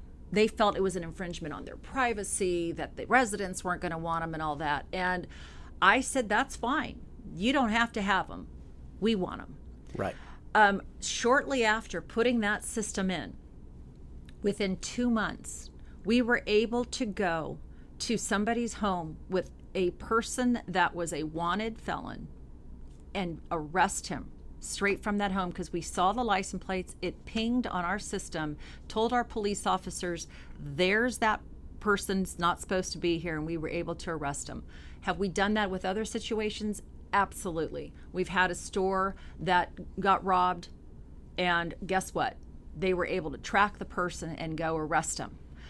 These are examples of when people say, well, we need to take away policing and we need to do that. No, we need to do it. We need to do it smarter. Right. We need to be able to say, this is what we have to utilize to be better, to be more on our streets, to be able to really regulate what's going on, and utilize that by we're right now at 1 to 3 as an officers on our streets. I mean, we've had to cut services. That's one place we will not. But we also have those cameras, which, how wonderful is that? To be able to say, if somebody comes in this community that's not supposed to be here, and I'm not saying like your in-laws, I'm talking about... Oh, my God. Oh, my God. Oh, my God. I didn't say that, did I? I didn't say that. I'm going to have to edit this. Okay. I promise not to edit anything. But I won't tell him that you had that conversation conversation first. They were here just like 3 days ago. And you told us to look on the cameras, right? Yeah. And find them, right? You promised you wouldn't say anything.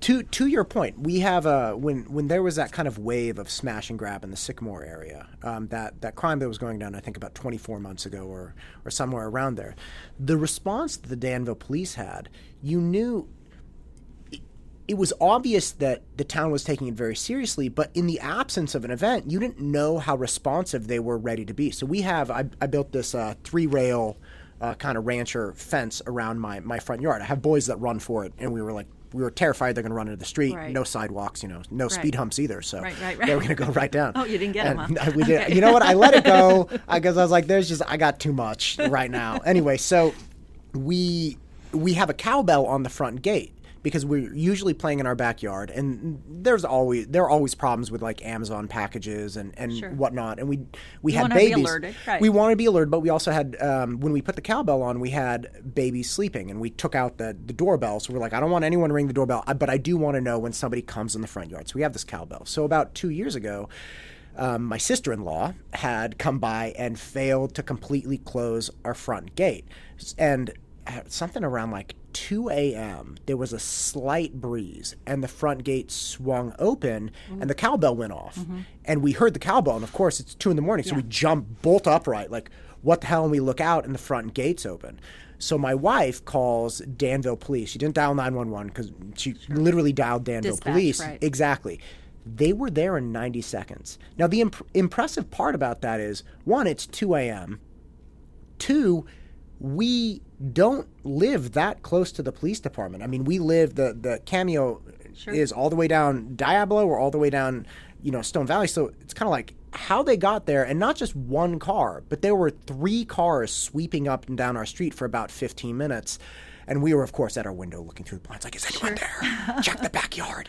But right. the response was so robust and mm-hmm. so substantial and so immediate that it really struck me like, oh, they're not messing around. Like, if you call, they're there in like 100 seconds or right. 90 seconds or whatever it was. And they were taking it very seriously. How did you guys, how was the town council involved in developing that relationship and having that kind of force field around the town? To go back to the comment you said, I think that it needs to be a call out to our police department, and not just to Alan Shields, but to our former police chief as well, that have really devised programs to make sure that we as citizens are empowered to be able to, when we see something that we feel comfortable enough to call and say, this doesn't seem right. And they've established those relationships. So important. It's not just the police that keep the community safe, it's the residents as well.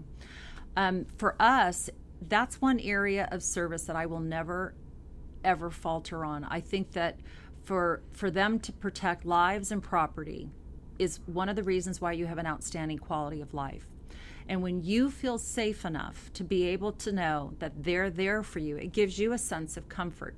There also is a double-edged sword with that, where some people feel so comfortable they leave their cars unlocked, they leave their purses or their iPads on the front seat, and people end up stealing them, or they just basically open the door and help themselves. So there is a overly comfort that comes along with being a safe community, but it also is a warning to outsiders that might want to come into our community to not just be the sister-in-law that leaves the gate open, but to somebody that actually did come in your gate.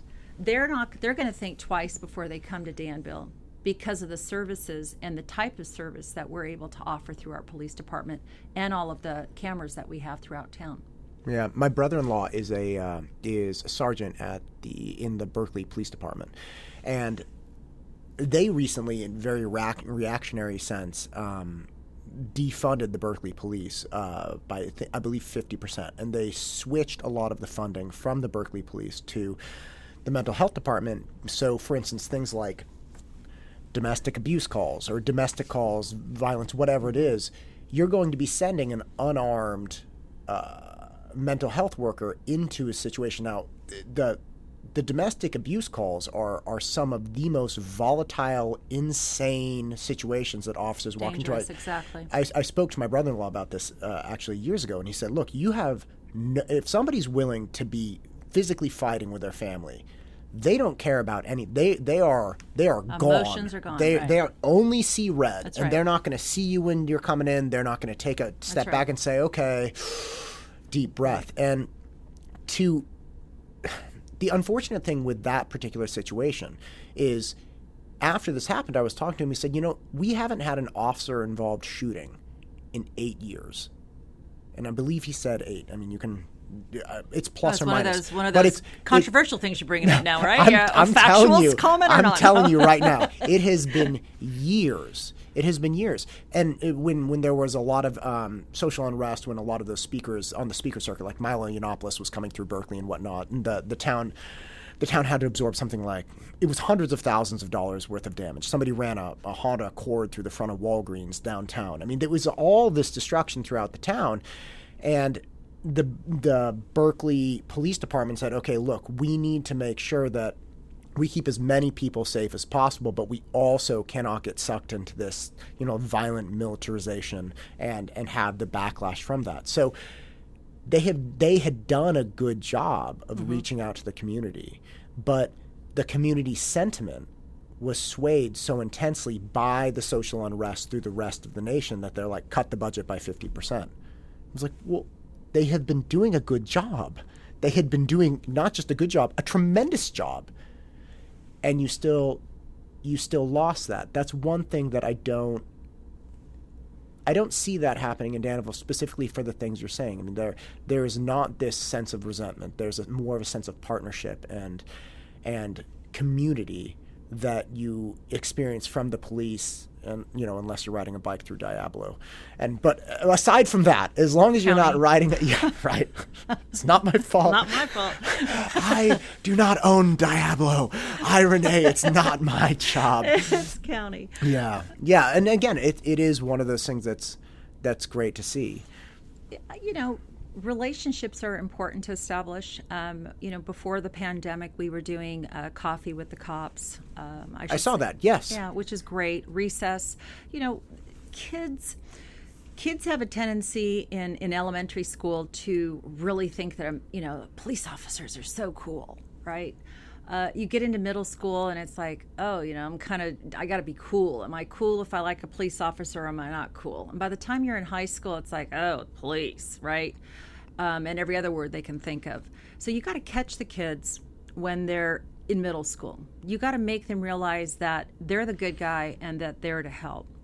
And we've done that. We've been able to bridge that gap. We've provided services, for instance, that there's a VIP training, which we call Volunteers in Police, which I'm a proud graduate of.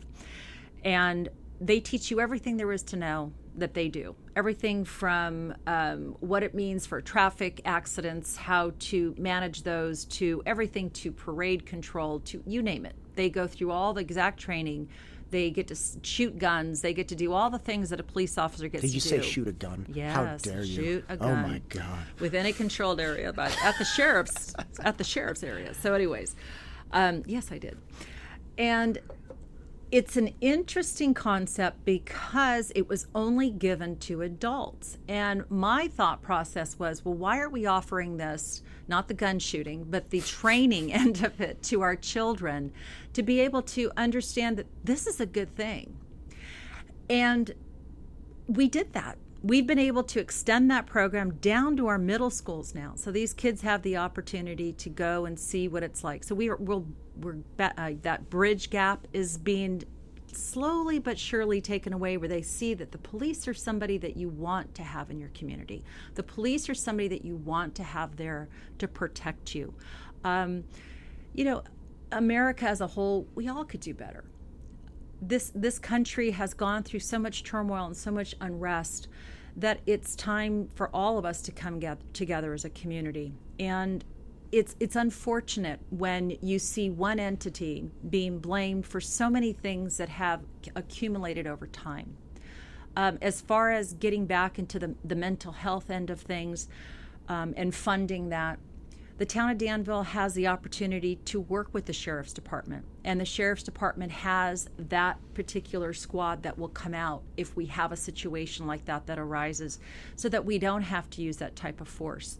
When people were mandated to wear masks and they were told they were going to get a $1,000 fine if they didn't have a mask on, the last thing we wanted to do was to make our police look like the police, the bad guy. I'm giving you a $1,000 fine because you're not following the rules. So what we did is we came up with signs. We came up with things to make it a softer, more gentler understanding of what the law is supposed to be, so that our police aren't put into that situation, because they have worked so hard, and we as a community have worked so hard to build and bridge that gap between what people see as who they are as a military militia versus who our police department is. And it's a fine line, but we've done a great job at it. Right. Well, here's a question for you. How do we do better? And not just with the police department. I think it's very popular to say, how do we do better with response to the COVID situation? How do we do better with the police? But Danville is a whole lot more than just police and the coronavirus, right? Like, we theoretically will get a vaccine in however long you want to say we'll get it. Mm-hmm. And we'll have to move past that. We'll have to move past that with coming back to what are the priorities of our town, right? What are the things that we've done well, right, that we need to be happy about, celebrate momentarily, and then keep hammering, and what are the things that we haven't been doing well? And if I could be horrendously unfair and ask you, what do you think are the things that Danville could benefit from paying attention to the most? Like, what are the things we haven't been as successful as you as a council member would like? And I know that's a terrible question. It isn't, and it's a question that I'm sure a lot of people would like to ask, and so I'm not afraid to answer it. I just want to make sure that I'm telling you in the sense of what I've done to prevent those type of things from happening. I think one of the things that I first said was, we need to let people know that what we say and when we say it is available for them to take a look at and to see what's going on and to believe that that's what's happening. If I'm sitting in this room with you as we are right now and I'm discussing this with you, you can either take what I'm saying for fact or you can say, I don't believe it. That's your decision. But my job is, as a council member, when I'm sitting on a dais, is to make decisions that balance the community and make the best decisions. And I've said that a few times. What can we do better? We can't change people. I can't change you if you have an opinion about something. We are human beings. But what I can do is I can tell you, I can provide you with everything that I have. I can provide you with all of the factual information that I have. I can provide you with what I'm making my decisions on. I can sit down with you one-on-one. Now, does every council member do that? I don't know. I know I do. Does every council member take that under their arm and say, that's my goal is to make sure that people have that? I've done that since I was on the Planning Commission. You're talking about Measure Y or any of those. I've sat down with those people at coffee in their homes and looked at what they were telling me, understanding what they were trying to tell me, that their feelings, not just what I was reading on a piece of paper, but what was their factual information. What can we all do better? I think we all need to take a step back and realize that it's just like when somebody says, did you watch the Democratic convention? Did you watch the Republican convention? And what do you think? You know, I was interviewed recently by a newspaper, and they, you know, and a big newspaper. We're talking about one across, you know, in the San Francisco area. Anyways, oh, did I say that out loud? And, you know, such controversy, such... That's all they want, though. That's all they're looking for. That is. It's like conspiracy theories. Absolutely. They want to find the alien in the closet. That's right. Just like when they talk to anyone, if there's not this big thing, like you get interviewed by a newspaper, they write an article that's maybe like 1,000 words or something, right. and they take these little tiny Media snippets. bites, right. That's right. Right. I mean, we've been talking for an hour and 40 minutes. There's not a whole lot of controversy in this, but there is genuine information. There's real information. There's genuine right. content. And you know, and it's easy to take this conversation now and put it into media bites and cut it and make it sound like one thing, or somebody answered it this way, and put it on Nextdoor, and put it on any of those platforms. And you know, but when I was interviewed by them, one of the questions they asked me is, "What do you think, you know, about this?" And my comment was, you know, what we need to take away from all this is that we're one country, and as cliche as that sounds, we need to become united as one country. We need to become united as one Danville. Right. Yes. And yes. And that's what I take away from it. I don't look at it like that's your opinion, my opinion. That's you. I'm me. I want it to be inclusive. I want us to understand that we're all focusing on the same goal. We all need to realize that this isn't an I gotcha moment. This isn't, you know, conspiracy. It's none of those things. It's all about when you elect somebody into office, know that if you can't reach out to them, if you can't have your opinion heard, and that you have to go onto a platform, as you mentioned, and say those things without facts, shame on them. Because I need to be available to you. I need to be the one that when you say, Renee, you know, I heard this, that when I speak to you, you can believe in me. And we've lost that somewhere along the line. People just don't trust anymore. Well, it's not tasty. It's like chips. It's like chips versus turkey. Everybody wants to eat a potato chip over eating a slice of turkey. Right. Because although it's not as substantive and it's not going to help you as much, it's tasty and crunchy and awesome. Right. And if I told you the other one's more healthy, you'd still say, well, that's okay, but it's potato and I want to eat it. Yeah, well, no, I'd say, well, I'm vegan and you're killing the animals. That's right. So that's there you go. Like the potato doesn't scream when you slice it. my point is, you. That's not funny, but I get it. What? I don't know. I thought that was funny. Come on, this isn't Zoom. That was a good. Wait, was that one of those jokes you were telling me about in the beginning? That it doesn't. You know, actually, when I was doing the Zoom classes, I turned myself into a potato on the Zoom, and I was like, "Yeah, I have this clip of me dancing around." I want to do that. Can you do that for me? I can help you out. I know a guy that can make your potato. But you have to bring. You have to somehow overcome It's like the friction coefficient, right? So like people are going to resist facts and they're going to choose the tasty little sound bites until it gets to a point where it's just you can't keep doing. And they can find fault. Right. And I find and controversy. I really think that, like you're saying, you need to be available, right? You need to state facts. People need to download that. That's right. And they need to know where I'm coming from. Yes, and that's what I'm getting at. How is it that we can find a way to overcome the allure of this BS communication, which is what I think is at the heart of driving a wedge? And again, I'm sorry to keep hammering it, but you saw that with Measure Y. Where is your when you say that, there are platforms available that are factual platforms, that are actual information that is directly directed to what the situation is, the project, whatever it may be that the controversy is bringing. Yes. There is actual factual information available. 100%. But so it's why do people want to go on another platform and listen to that rather than look at factual information? I mean, that's the $1 million question. Here's one for you. Okay. The Paris Climate Accord. Okay, now, Obama gets us into it, Trump gets us out of it.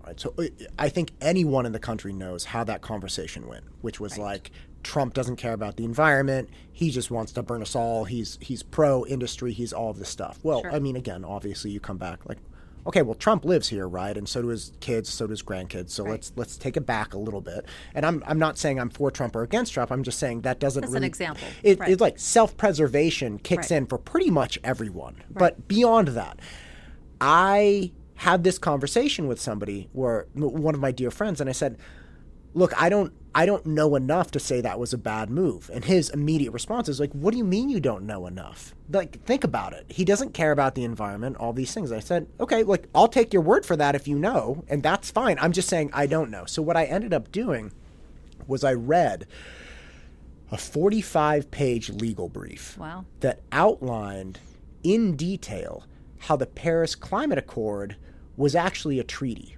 Okay. Now, here's the thing. We can enter into treaties. That's totally fine. The United States has had treaties forever. Okay.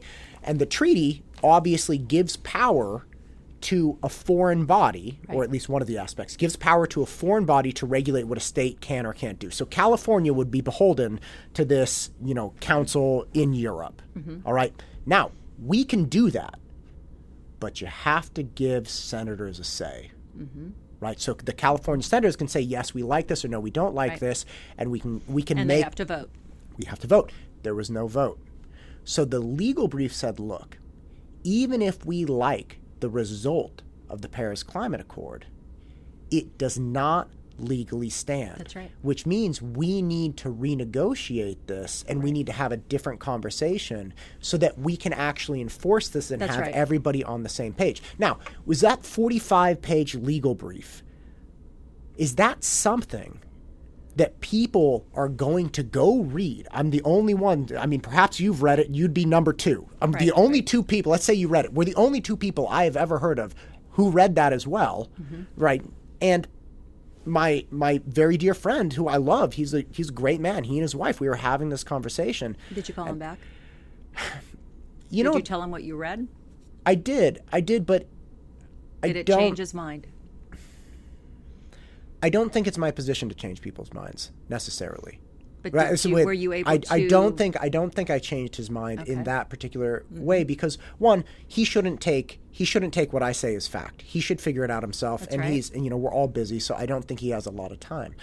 And I don't think he has the interest either. Again, nobody wants to go research why a slice of turkey is better than a potato chip. Right. You just reach for the bag of potato chips as somebody's trying to lecture you on why the turkey's better. You're just like, yeah, whatever. Right. And you chomp them down. So it's when you say, hey, look, we have these facts. We have these things available. Yes, I agree, and thank you for making those things available. And again, I'm not saying I agree or disagree. Right. But at the very least, the community can say, okay, what does Renee think, and what are the facts persuading her decision and opinion, they can go and try to find those facts and sift through that stuff, or they can take a 1 minute zip onto Nextdoor and get all fired up. I think the problem is that it doesn't get you fired up to read facts. And even if I read that Paris Climate Accord brief and went on to Nextdoor, I'm like, listen, you crazy people, like this is what's fact, this is what's not fact. Then you just get into a screaming match. That's right. So the people that know enough to research and look for the facts also know that, hey, look, this medium for conversation is not very good. So I'm not trying to say you are not doing your part by presenting the facts. What I'm wondering is, how do we do better combating with better communication this substandard form of communication that's creating divisiveness within our community? Because the more of that develops and the longer it's allowed to fester, the worse we're all going to become. And again, it doesn't matter if you agree or disagree with Renee Morgan. What matters is that we stop painting you as this savior or as this complete villain. Like, we're all just people. We're all just taking in information. There's not this grand conspiracy. Or I mean, maybe there isn't. I just don't know. You're really good at it if there is. But how do we push the needle more towards better communication when we have this juggernaut of social media? That question is a loaded question, because we have, for the past, I can guarantee you, for the past 8 years, I have pushed to get information out, to be as open as possible. We have a public media person, outreach guy by the name of Jeff Gillette, that will post continuously on Nextdoor and on other different mediums that people might read or get involved in. And it's up to them to read it. And I think you hit the nail on the head when you said it earlier, is it's not my job to change their mind. But it is your job, if you want to make a valid decision for what you believe is right or wrong, is to research it yourself. And when somebody like a Jeff Gillette puts out information for the community to read, and you maybe have no comments on his comments that he makes on the information that he's pushing to the community, quarterly we put out a newsletter that talks about what the town's doing, what's going on. Do people read it? Do people talk about it? Do you ever see that on Nextdoor? No. It's up to that individual to take that information and do with that information what they will, versus what they do with the information that they see that somebody else is pushing. It's not my place. It's not your place. It's up to us individually. And if I want to read the brief that you read, or you want to read what I've read, because you might think you have a different opinion, I think that's great. I think you should, because that's what I do. I can't make everybody like me. All I can do is say it's important to research it, to know what's going on, and get all the facts you can. Now, you asked what we can do better. We go to homeowners associations when they call us. The police go to different events than they can. Now, right now, pandemic, granted, we're not able to do a lot of those things, but we're also pushing things out through the media. We have Jeff Gillette pushing our things out. We have the police department every Wednesday on 10/8. Police, Chief Shields does a show to push out information of how we're doing and what we do and how we do it. We have our website that continuously updates. We have business programs. We continuously work with the chamber and other businesses trying to push that information out to get people out there. Street closures, all those things that you had mentioned, those are all things that we've pushed that information out. How else can you do it besides standing on the rooftop and screaming it out there? I'm not sure. I think it's like you said, it's up to the individual. What are you doing to understand the facts? What are you doing to get the information that you need? Because it's out there, and we're putting it out there, and we're very, very good at it. I am very proud of Danville, the information that's pushed out, the amount of time that they put into it, the people that we have involved in that. It's there. We're advocating in Sacramento more than anybody could ever know for this community. Is that information out there? Yeah, we put it out there, but we're still doing it, even if somebody doesn't care. But because we care. And the mediums that you're talking about, the one that you keep referring to, and I refuse to say it because I don't even read it. because it gets so convoluted that it's difficult. It becomes very political. And, yes. Even though they say that they don't want it political, it has. I see people that are running for election right now that have posted their information on there, and that's just not the platform for it. You know, do your part, get out in the community, earn that ability for people to say, hey, I know that if I call Renee, or I know that if Renee tells me this is what's going on, I can trust her and I can believe in what she's saying, and I know she's there and she listens to me. If you don't have that, it doesn't matter what amount of information you're putting out there. I can put out every single thing you want to see, but if you don't have a trust in me and believe in me, it doesn't matter. Right. You have to have a population that doesn't want to be separated. That's right. You have to have a population that doesn't want to just take the potato chip. That's right. That's right. And you know, I've had the opportunity where somebody has said, "Did you know so and so? I read they wrote this," and you know, and I've taken the opportunity to write them and say, "Hey, I understand that you had a question about this. I'm happy to talk to you about it." And you know, that person has called me and said, "You know, I did not know that, Renee, and I want to let you know that I appreciate you letting me know what this is about or what it's not about, whatever the case may be." And that's important. I think we all need to realize that we're not all enemies, but the thing that I think, and I think the word enemies is too strong of a word. That population of people that go on to those media sources for that information, majority of them that I'm spoken to, it's for entertainment, because it's surely 100%. Crazy what is going on here. You entertainment. Get so fired up and just exactly, and it's entertainment, so the facts and the information is convoluted somewhere in between. But those kind of search areas that you go into are not for what you're making the best decisions on something. It's just somebody's opinion. And so, yeah, they're fun to go on. It's just like, you know, going on Facebook and looking at, you know, my kid poopied in his diaper today, and aren't we happy? Why do people share that? You know? It's so like, fantastic. You know, and that's so cute. Look at little Tommy, you know. So those are great, but it's not the meat and butter, you know, the meat and potatoes and, you know, the all the turkey or anything else for that matter. Was it a potato chip or tortilla chip? It was a chip of some sort. Chip There's and some kind of salsa involved. I'm not sure. Exactly. A dip. It's, you know, and then now it's colored. But, you know, so, and now you just made up a story when it was just a potato chip and a piece of turkey. But we are doing our part, you know, and I think that it's important for people to, you know, if they want to see facts and they want to do that, it's just that that's just not the mentality right now. And I don't know if it's ever been, but I think more so now than it's ever been. People just have that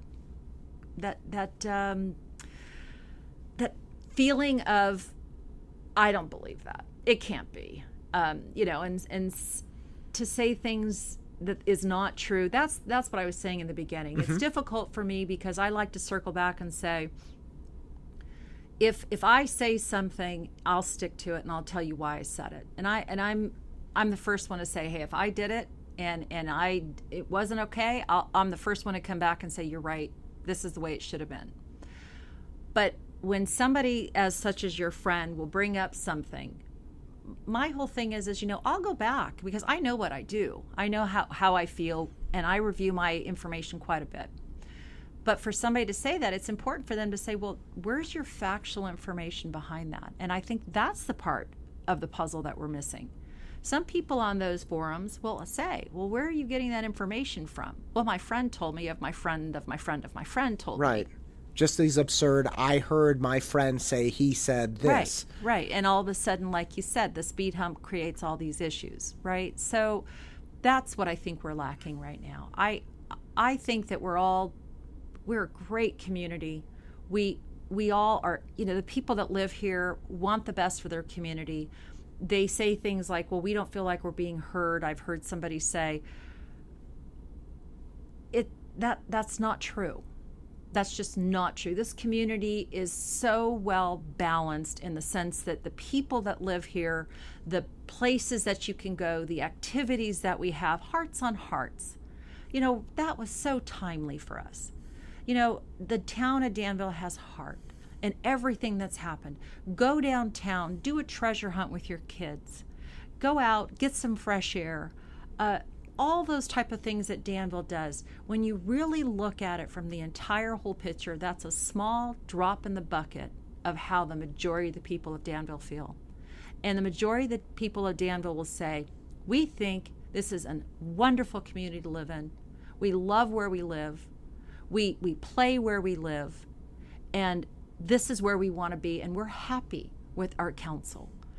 That's the part of trying to be the problem rather than the solution is where you're going to get the other information. It's just the way I feel. I think it goes back to it's almost analogous to conspiracy theories, where people want to find this problem. They want to say, Renee knew this and she voted this way, and then Renee knew that and then she voted that way. It's like, okay, do you really know what Renee knew and when she knew it? And how she voted. And how she voted and how you knew it. And where did you get that information And she from? said something about her backyard or her neighborhood, and all of a sudden it becomes this big thing. So, and I think your point is fair. I was a rower in college, and we had this very well-to-do alumni. And he had us all over to his house for dinner, and he had this big, it was burgers, right? Nothing crazy, but he had the burgers catered. There were a lot of us, and, he wasn't going to be there flipping burgers. And at the end, he got up and, said thank you for coming and all this stuff. And he also mentioned, hey, look, we have these extra burgers that they put out tinfoil and whatnot. And he's like, if you go home hungry, that's on you. And I remember that. I was 22 at the time. And I was like, I don't want to take a burger. That's silly. And then about 3 hours later, I was sitting at home. I was living in the rowing house. I'm like, damn, a burger would have been great right now. Right. But again, it's on you. Like, we can't package this food up, wrap it just right, and literally put it in your hand as you're walking out. Like, you have to take some ownership of this. And when people say, well, our voices aren't being heard, first off, who's we? That's right. And what do you mean you haven't? Are you standing on your roof screaming? I mean, or have you written an email and they said, piss off, we don't care? That's right. Because I think it's very unlikely that if you attempted more than just contacting Jeff Gillette on Nextdoor, that I bet would yield some kind of communication. Right. It's like at some point you have to realize it's not that you're not being heard. It's that you're not speaking appropriately. Right. Or you're not being heard. You're not going. We have a You're not making yourself heard. That's right. In the beginning of our meetings, we have open public comment. People can write in, and when we didn't have the pandemic shelter in place, people could show up at our meetings and speak for 3 minutes and have something placed on an agenda if we felt necessary, or have their opinion heard. And that's important. You have a right to do that. And right now, people write in, they can write a letter in and have their opinion heard. And we have to listen to it. And I think that's important. Right. But you have to be that person that's willing to do that. You can't just say, well, I believe what you have to say, and then not read the information yourself. Then we're all living in a place where we're drinking the Kool-Aid, and we're not actually living in a place where it's reality.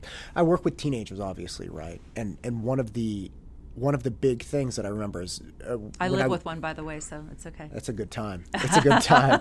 So occasionally I'd go to people's houses and I'd be working with, a 16 or 17-year-old, and they have an older brother or sister.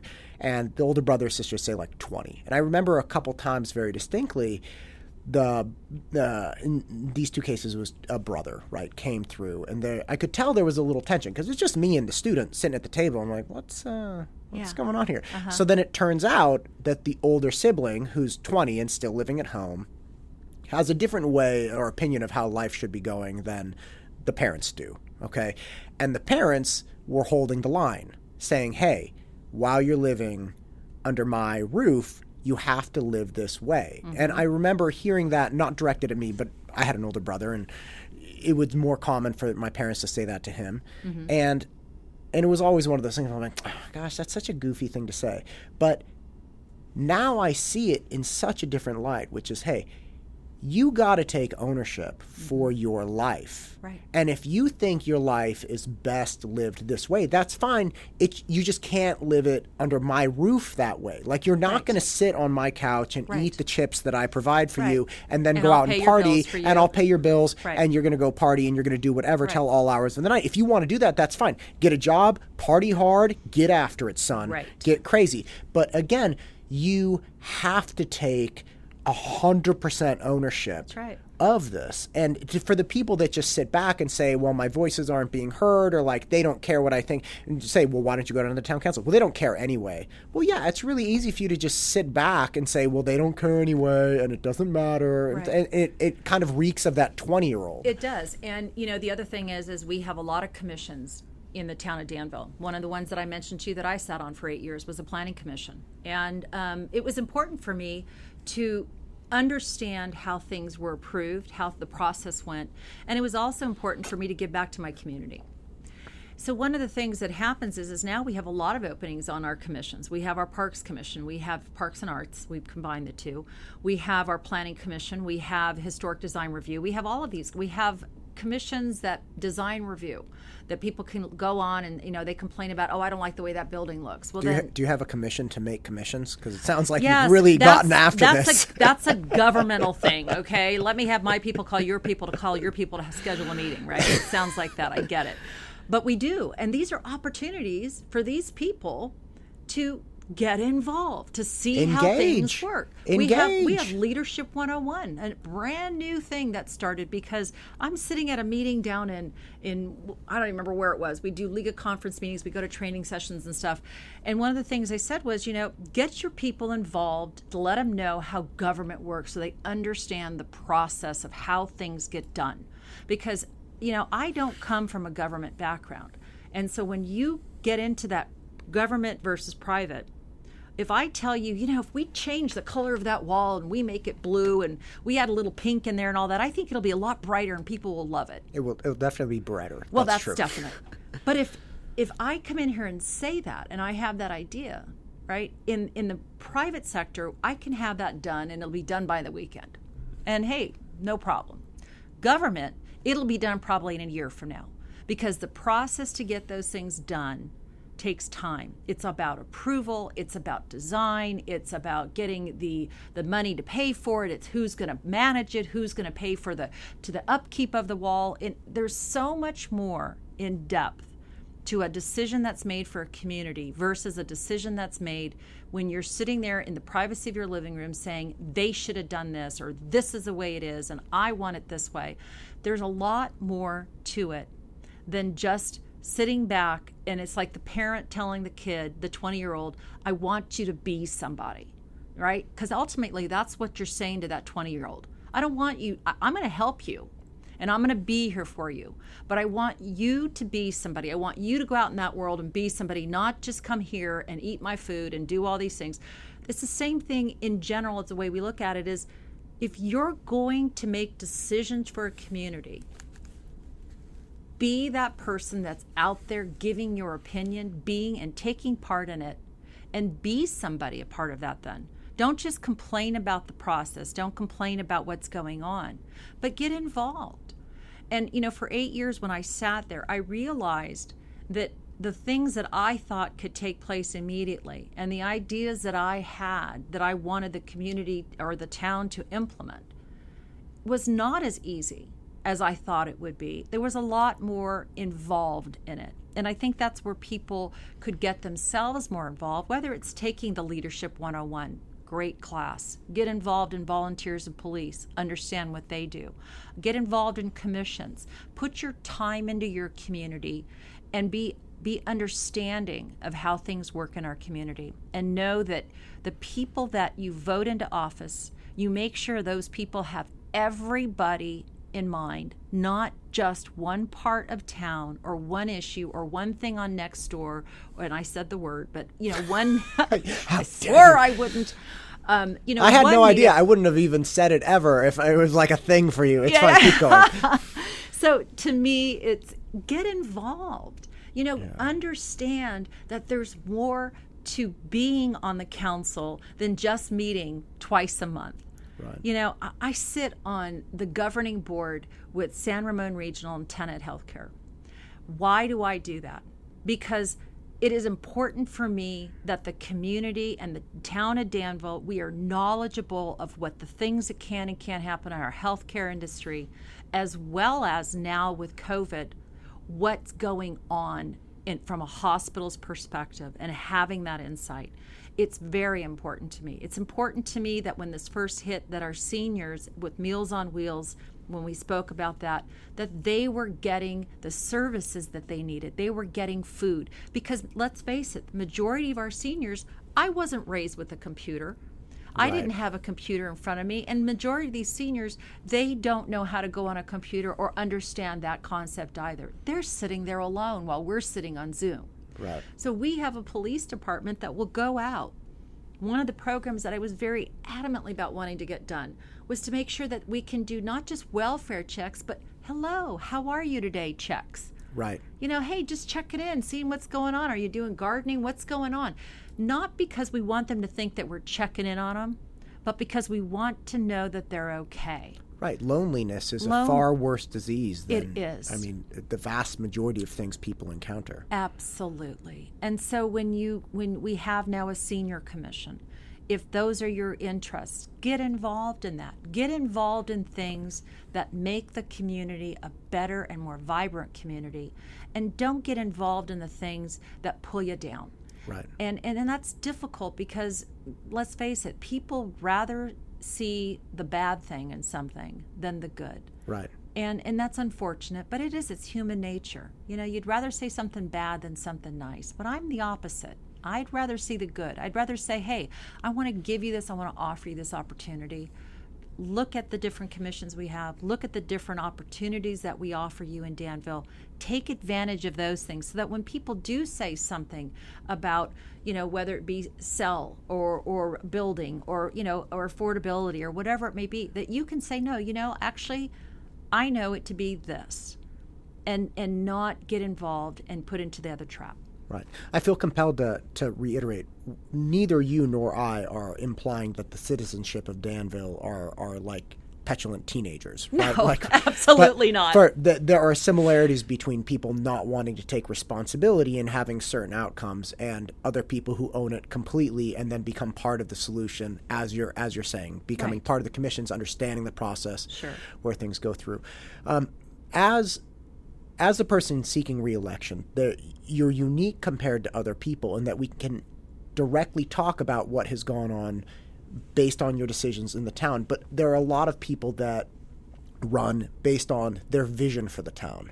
Mm-hmm. And I think in conversation sometimes with people that are already sitting in a position, the vision gets lost because you end up talking almost exclusively about things you have done, which is fine. That's great. We should. But let's say we get through COVID. Let's say we're sitting summer 2021 and you have a legal pad and you're saying, okay, look, what's my vision? Like, what do I want to get after? How can I make Danville even better? Well, Matt, let me tell you, if I sat here in front of you today and said that I didn't have a vision and that I was content with what my past showed me, then I should not be seeking re-election.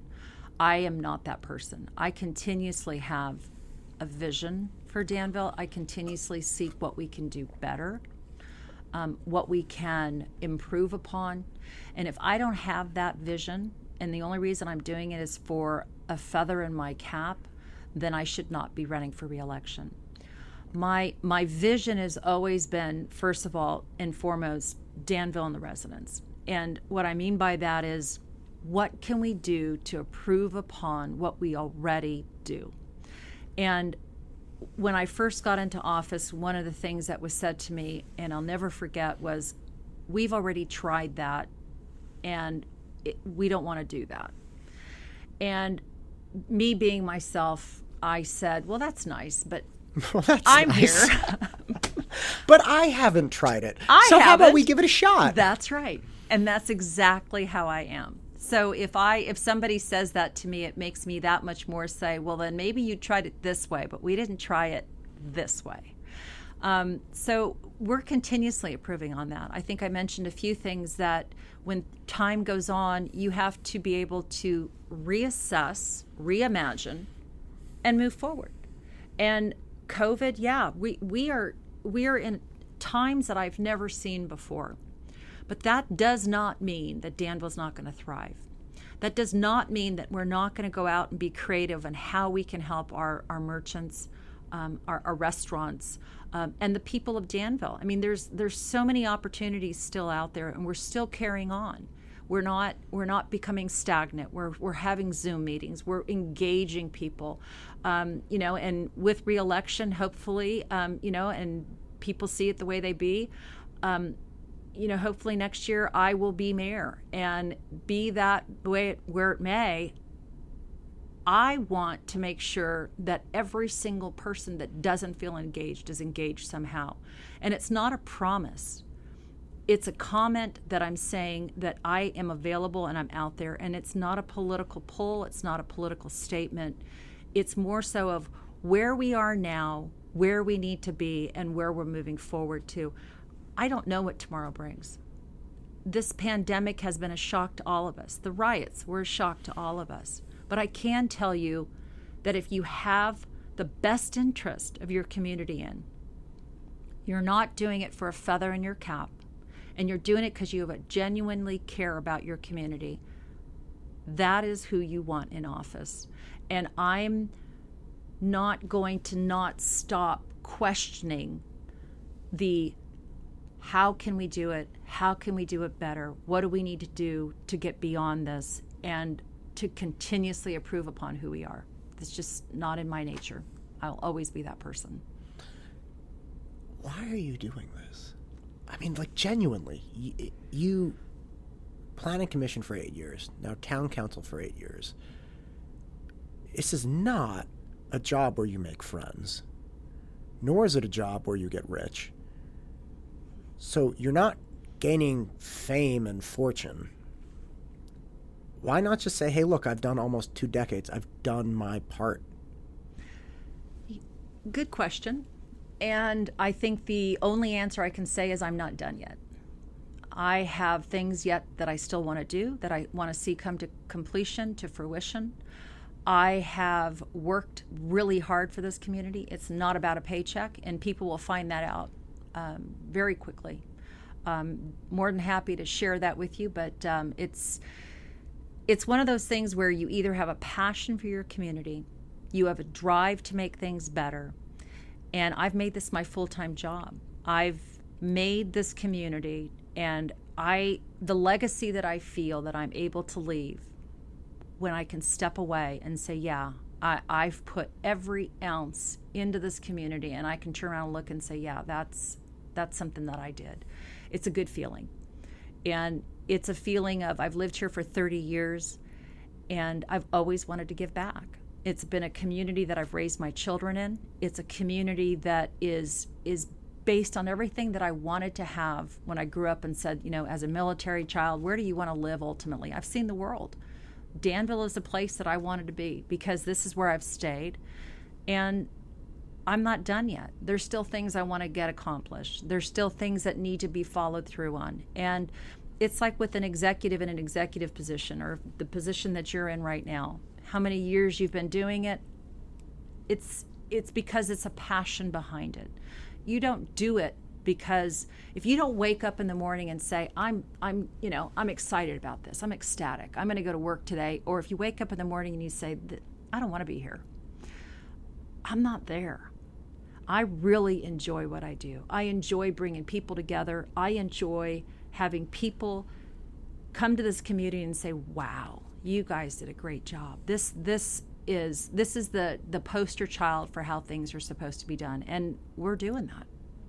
We're doing it. Hey, I like I said, my mom lived here briefly when I was younger, and I grew up in Concord. Then I went to Cal, and that's where I met my wife. And then we specifically moved back here. We were in-home tutors. We worked all over the Bay Area. We knew Danville, and then I knew a couple houses, had a couple clients in the Cameo Acres neighborhood. So we just knew out of all of the places we had been in the Bay Area, this would be the place. Right. This is it. And the people here enjoyed my service, and that was it. And it was a great place to raise children. Yes. And that's what you want. That's ultimately what you look for. You don't look for the other things, you look for that. And so when you run for office, you should be running for all the reasons that make Danville great, all the reasons that you want to make Danville greater, and continue to offer that, continue to bring that to the community, and to continue to be there and listen to what people say, because I don't believe I have all the answers, but I do believe that I can make the right decisions. Right. Well, Renee, it's been past 2 hours and 15 minutes. Thank you so much for being here. Thank you so much Thank you for taking the time. Yes, absolutely. So how do people find out about you? Well, Plug yourself. There's a lot of different ways. A lot of facts out there. A lot of facts now. We got some facts showing. So, you can either go on the website. If they can't remember the information, they go on the website and they can click on town government and my information's on there. Or they can go to my website at reneemorganforcouncil.com, which gives them a little bit more of my background, what I do, what I've accomplished, and my goals for the future, as we spoke about. And if not, just give me a call. I've got my phone number is on the website as well. I'm happy to take calls, text messages, emails, whatever it may be. I'm always available. And if you don't feel like Renee's listening, that's your fault. That's right. Thanks, everybody.